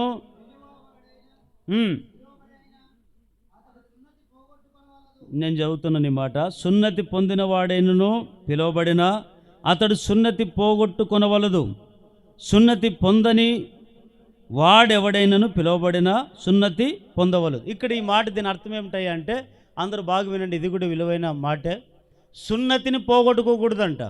ఏం పోగొట్టుకోకూడదు చెప్పండి? ఏం పోగొట్టుకోకూడదు? సున్నతి అంటే ఏమి చెప్పండి? సున్నతి అంటే ఏమి? మా ఇంటికి కొడతాం కదా తెలుసున్నాం అదంటారా? ఇది ఆ దినాల్లో అది ధర్మశాస్త్ర సంబంధమైన ఆచారం అది. కానీ ఇప్పుడు ఎట్లా మనం సున్నతి పొందాలి అంటే, ఈ సున్నతి ఒకరికి సంబంధించింది కాదు, పుట్టిన ప్రతి మనిషికి సంబంధించింది సున్నతి. ఏంటి సున్నతి అంటే, ఆ దినాల్లో చర్మాన్ని కోసుకొని వాళ్ళు సున్నతి చేసేవాళ్ళు. ఈరోజు మనం దేనికి సున్నతి? శరీరానికి సున్నతి చేసుకోకూడదు, హృదయానికి సున్నతి చేసుకోవాలి. ఏంటి హృదయానికి సున్నతి అంటే, నమ్మి బాప్తిసం పొందినవాడు రక్షింపడు, నమ్మని వానికి శిక్ష. సున్నతి అంటే బాప్తిసం అనేది సున్నతి అంటే, మనిషి బాప్తిసం అనేది ఎప్పుడైతే నువ్వు పొందుకుంటావో అప్పుడు నువ్వు పూర్తిగా దేవుని స్వాధీనంలో ఉన్నావని అర్థం. ఎప్పుడైతే నువ్వు నమ్మి నీ పాపాలను ఒప్పుకొని పరిశుద్ధంగా బ్రతకాలని నీవు పాపాన్ని విడిచిపెట్టి ఆ బాప్తిసం పొంది మారుమనసు పొందుతావో అప్పటి నుంచి నువ్వు దేవుని దృష్టిలోకి వచ్చినట్టుతో సమానం. నీవు ఎన్నేళ్ళైనా బాప్తిసం తీసుకోకుండా మందిరానికి వచ్చినా అది ప్రయోజనము లేదు. ఎన్ని ఘనమైన పాటలు పాడినా, ఎంత నీవు వాక్యం విన్నా, నీకు బాప్తిసం లేకపోతే, సున్నతి లేకపోతే నీ జీవితమే వేస్ట్. నువ్వు సచ్చినా కూడా ఎక్కడికి వెళుతావు? నరకానికే వెళుతావు. మరి అప్పుడు నరకాన్ని తప్పించుకుంటావంటే నమ్మి బాప్తిసము ఏమి నమ్మాలా? మనుషులనా? కాదు, దేవుని నమ్మాలి, దేవుని వాక్యాన్ని నమ్మాలి, రక్షణ పొందాలి, బాప్తిసం పొందాలి, ప్రభు వలలో చెయ్యి వేయాలి. ఈ ప్రభు వలలో చెయ్యిని వేయగలిగితే అప్పుడు ఏం చేస్తుంది తెలుసా? ఈ సున్నతి నిన్ను రక్షిస్తుందంటే రక్షణను కొంతమంది సంపాదించుకుంటారు ముందు. బాప్తిసం పొందడం పెద్ద కష్టమేం కాదండి, దాన్ని కాపాడుకోవడమే కష్టం. బాప్తిసం పొందడం పెద్ద కష్టమేం కాదు, దాన్ని కాపాడుకోవడమే కష్టం. కొంతమంది రక్షింపబడతారు. మేము రక్షింపబడ్డాము అన్నవాళ్ళు ఒకసారి హల్లెలూయా చెప్పండి. అంటే బాప్తిసం పొందిన వాళ్ళు మాత్రం హల్లెలూయా చెప్పండి, గట్టిగా హల్లెలూయా చెప్పండి. ఇప్పుడు మనమందరం రక్షింపబడ్డాం అని అనుకుంటున్నారా? రక్షింపబడుతున్నామని అంటున్నారా? చెప్పండి. అంటే ప్రతి మనిషికి ఎప్పుడు మనం రక్షింపబడతామంటే బాప్తిసం తీసుకున్న తర్వాతే మనకు ఆత్మకు రక్షణ వస్తుంది. బాప్తిసం తీసుకోకముందు మనకు రక్షణ లేదు. అయితే ఇప్పుడు రక్షణ పొంది కొంతమంది ఏం చేస్తారంటే రక్షణ పోగొట్టుకుంటారు. ఎట్లా పోగొట్టుకుంటారంటే కొంతమంది రక్షణ పొందినంత పొంది బాప్తిసం తీసుకున్నంత చేసి కొంతమంది అంటుంటారు, ఏమన్నా ప్రభు బల్లలు చేయి వేస్తున్నావు అంటే కొంతమంది ఏమన్నా బాప్తిసం తీసుకున్నాను కానీ ఇంకా చేయి వేయలేదండి అంటుంటారు. మరి ఎందుకు తీసుకున్నట్టు నువ్వు? నా నోరు సరిగలేదులేండి, నేను బాగలేనులేండి. అది నువ్వు అనుకుంటే ఎట్లా? దేవుని వాక్యం ఏమంటుందంటే నువ్వు మారు మనసు పొంది బాప్తిసం తీసుకొని రక్షింపబడు. రక్షింపబడితేనే నీకు ఏం కలుగుతుందంటే, ఏం కలుగుతుందండి? ఆయన కంచె వేస్తాడు. జక్కయ్య పాపే, సమాజంలో చెడ్డ పేరు తెచ్చుకున్నాడు. మనకంటే చెడ్డ పేరు, మనకుంటే చిన్న చిన్న తప్పులే మనం అంతా. లోకములో పుట్టే ప్రతి వ్యక్తి పుట్టుకతోనే నీతిమంతుడు ఎవరు? పుట్టలేమండి, అందరూ పాపులమేనండి. మరి నీతి ఎప్పుడు వస్తుంది మనకంటే నమ్మి బాప్తిసం పొంది రక్షింపబడినప్పుడే మనకు వస్తుంది. అయినా కొంతమందికి రక్షింపబడినా కూడా కొంతమందికి అలవాట్లు పోవు. త్రాగుడు మానేరు, బీడీలు సిగరెట్లు మానేరు, బూతు మాటలు, పోకిరి మాటలు ఇవన్నీ కూడా మానేరు. ఇంక నువ్వు ఎగడ రక్షణలో ఉన్నట్లు? దాన్ని పోగొట్టుకుంటున్నారు. ఈ లోకంలో ఆస్తులు అంతస్తులు అన్నీ పోగొట్టుకోండి, ఇక మరలా మనం సంపాదించుకుంటాం. కానీ సంపాదించుకొని లేనిది ఏమిటో తెలుసా? పోగొట్టుకున్న రక్షణ.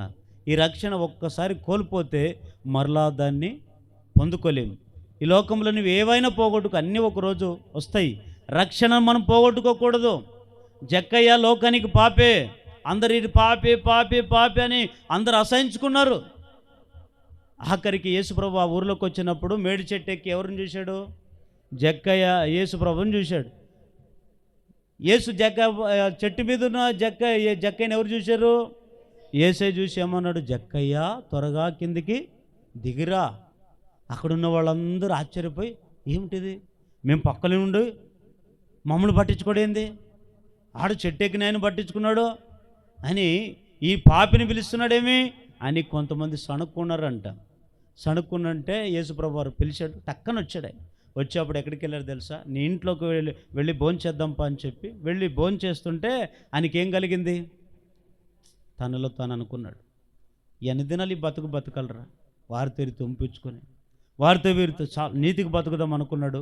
వెంటనే అక్రమంగా సంపాదించిన సొమ్మంతా ఎక్కడెక్కడ పెట్టాడో ఎక్కడెక్కడ అంతా తీసుకొని వచ్చి ఏమన్నాడు తెలుసా? ప్రభువా, ఎవరి దగ్గర అన్యాయం చేసి ఉంటే తిరిగి 4 ఇంతలుగా చెల్లిస్తా, తీసుకో. అప్పుడు యేసుప్రభు ఏమన్నాడు? ఈతడును అబ్రహాము కుమారుడే, నేడే ఇంటికి. నాకు ఇక్కడ చదివినప్పుడల్లా ఒక విచిత్రమైన మాట వస్తుంది. ఇతడును అబ్రహాము కుమారుడు అని ఎందుకనాలి ఆయన గురించి? ఇతడును దేవుని కుమారుడు అనొచ్చు కదా, ఇతడును నా కుమారుడు అనొచ్చు కదా. అంటే అబ్రహాము కుమారుడు అని ఎందుకన్నాడంటే అబ్రహాము విశ్వాసులకు తండ్రి కదా. అంటే విశ్వాసమున్న ప్రతి ఒక్కరికి మన తండ్రి ఎవరు? అబ్రహామే. ఈ ప్రపంచంలో ఏకైక దేవుని మీద పూర్ణ విశ్వాసం పెట్టింది ఎవరు? అబ్రహాం. ఆయన ఎక్కడికి వెళ్ళమంటే అక్కడికి వెళ్ళాడు, ఎక్కడ ఉండమంటే అక్కడ ఉన్నాడు, అంత విశ్వాసంతో ఉండేవాడు. అందుకనే ఆ మాట అన్నాడు, ఈతడును అబ్రహాము కుమారుడు, నేడే ఇంటికి రక్షణ వచ్చిన ఆయన. ఒకప్పుడు పాపి అని చెడ్డ పేరు తెచ్చుకున్న ఇంటికి ఏం తెచ్చుకున్నారు తెలుసా? రక్షణ తెచ్చుకున్నారు. ఆ రక్షణ ఇప్పుడు జక్కయ్య కుటుంబానికి ఏం చేస్తుంది? ఆ కుటుంబాన్ని కాపాడుకుంటూ వచ్చింది. అందుకని మనం అందరూ సున్నతి పొందాలి. ప్రభు వలలో చేవేస్తున్నాం కాసేపట్లో. ప్రభు వల్ల చేసే ముందు ఒకసారి మనం పరీక్షించుకుందాం. తండ్రి, ఒకవేళ చిన్న చిన్న పొరపాట్లు ఉంటే నన్ను క్షమించు, నా రక్షణ నేను పోగొట్టుకున్నానని అడగండి. పశ్చాత్తాపడి ప్రభు వలలో మనం అందరం చేవేసి మరలా పరిశుద్ధులుగా మార్చబడదుముగాక. చెప్పండి ఫస్ట్ నుంచి. ఏం పోగొట్టుకోకూడదు? ఆ స్త్రీ ఏం పోగొట్టుకునింది? స్త్రీ ఏం పోగొట్టుకునింది? నాణ్యం పోగొట్టుకునింది. పోగొట్టుకున్న దాన్ని అట్లా వదిలిపెట్టిందా? దొరికేంత వరకు ఏం చేసింది? వెతికింది. వెతికి వెతికి వెతికి అప్పుడు దొరికించుకొని సంతోషపడింది. మనం కూడా ఆ స్త్రీ పోగొట్టుకున్నట్లు ఒకవేళ ఏదైనా పోగొట్టుకున్నామేమో, ఒకటి మన జీవిత విలువలు పోగొట్టుకున్నామేమో ఇంతవరకు, లేదా ఇంకోటి సున్నతి పోగొట్టుకున్నామేమో, ఇంకోటి చెప్పండి, రావాల్సిన ఫలం మనం పోగొట్టుకున్నామో ఒకసారి మనము ఆలోచన చేద్దాం. ఒకవేళ ఈ మధ్యాహ్న కాల సమయంలో ఒకసారి థింక్ చేయండి, ఆలోచించండి. ఎక్కడ నీ విలువైన జీవితాన్ని నువ్వు పోగొట్టుకుంటున్నావు? ఏ విషయంలో పోగొట్టుకుంటున్నావు? ఎక్కడ నీకు రావాల్సిన ఫలాన్ని నువ్వు పోగొట్టుకుంటున్నావు? ఏ విషయంలో పోగొట్టుకుంటున్నావు? ఎక్కడ సున్నతిని నువ్వు రక్షణ పోగొట్టుకున్నావో ఈ మధ్యాహ్న కాల సమయంలో మనం అందరం పశ్చాత్తాపడదాం. చెప్పండి, ఏం పోగొట్టుకోకూడదు? ఒకటి, విలువైన జీవితాన్ని మనం విలువను పోగొట్టుకోకూడదు. రెండవది, మనకు రావాల్సిన ఫలమును పోగొట్టుకోకూడదు. మూడవది, దేవుడు మనకిచ్చిన రక్షణను పోగొట్టుకోకూడదు. వీటన్నిటిని పోగొట్టుకోకుండా వీటిని అంతవరకు కాపాడుకొని జీవించుదుముగాక.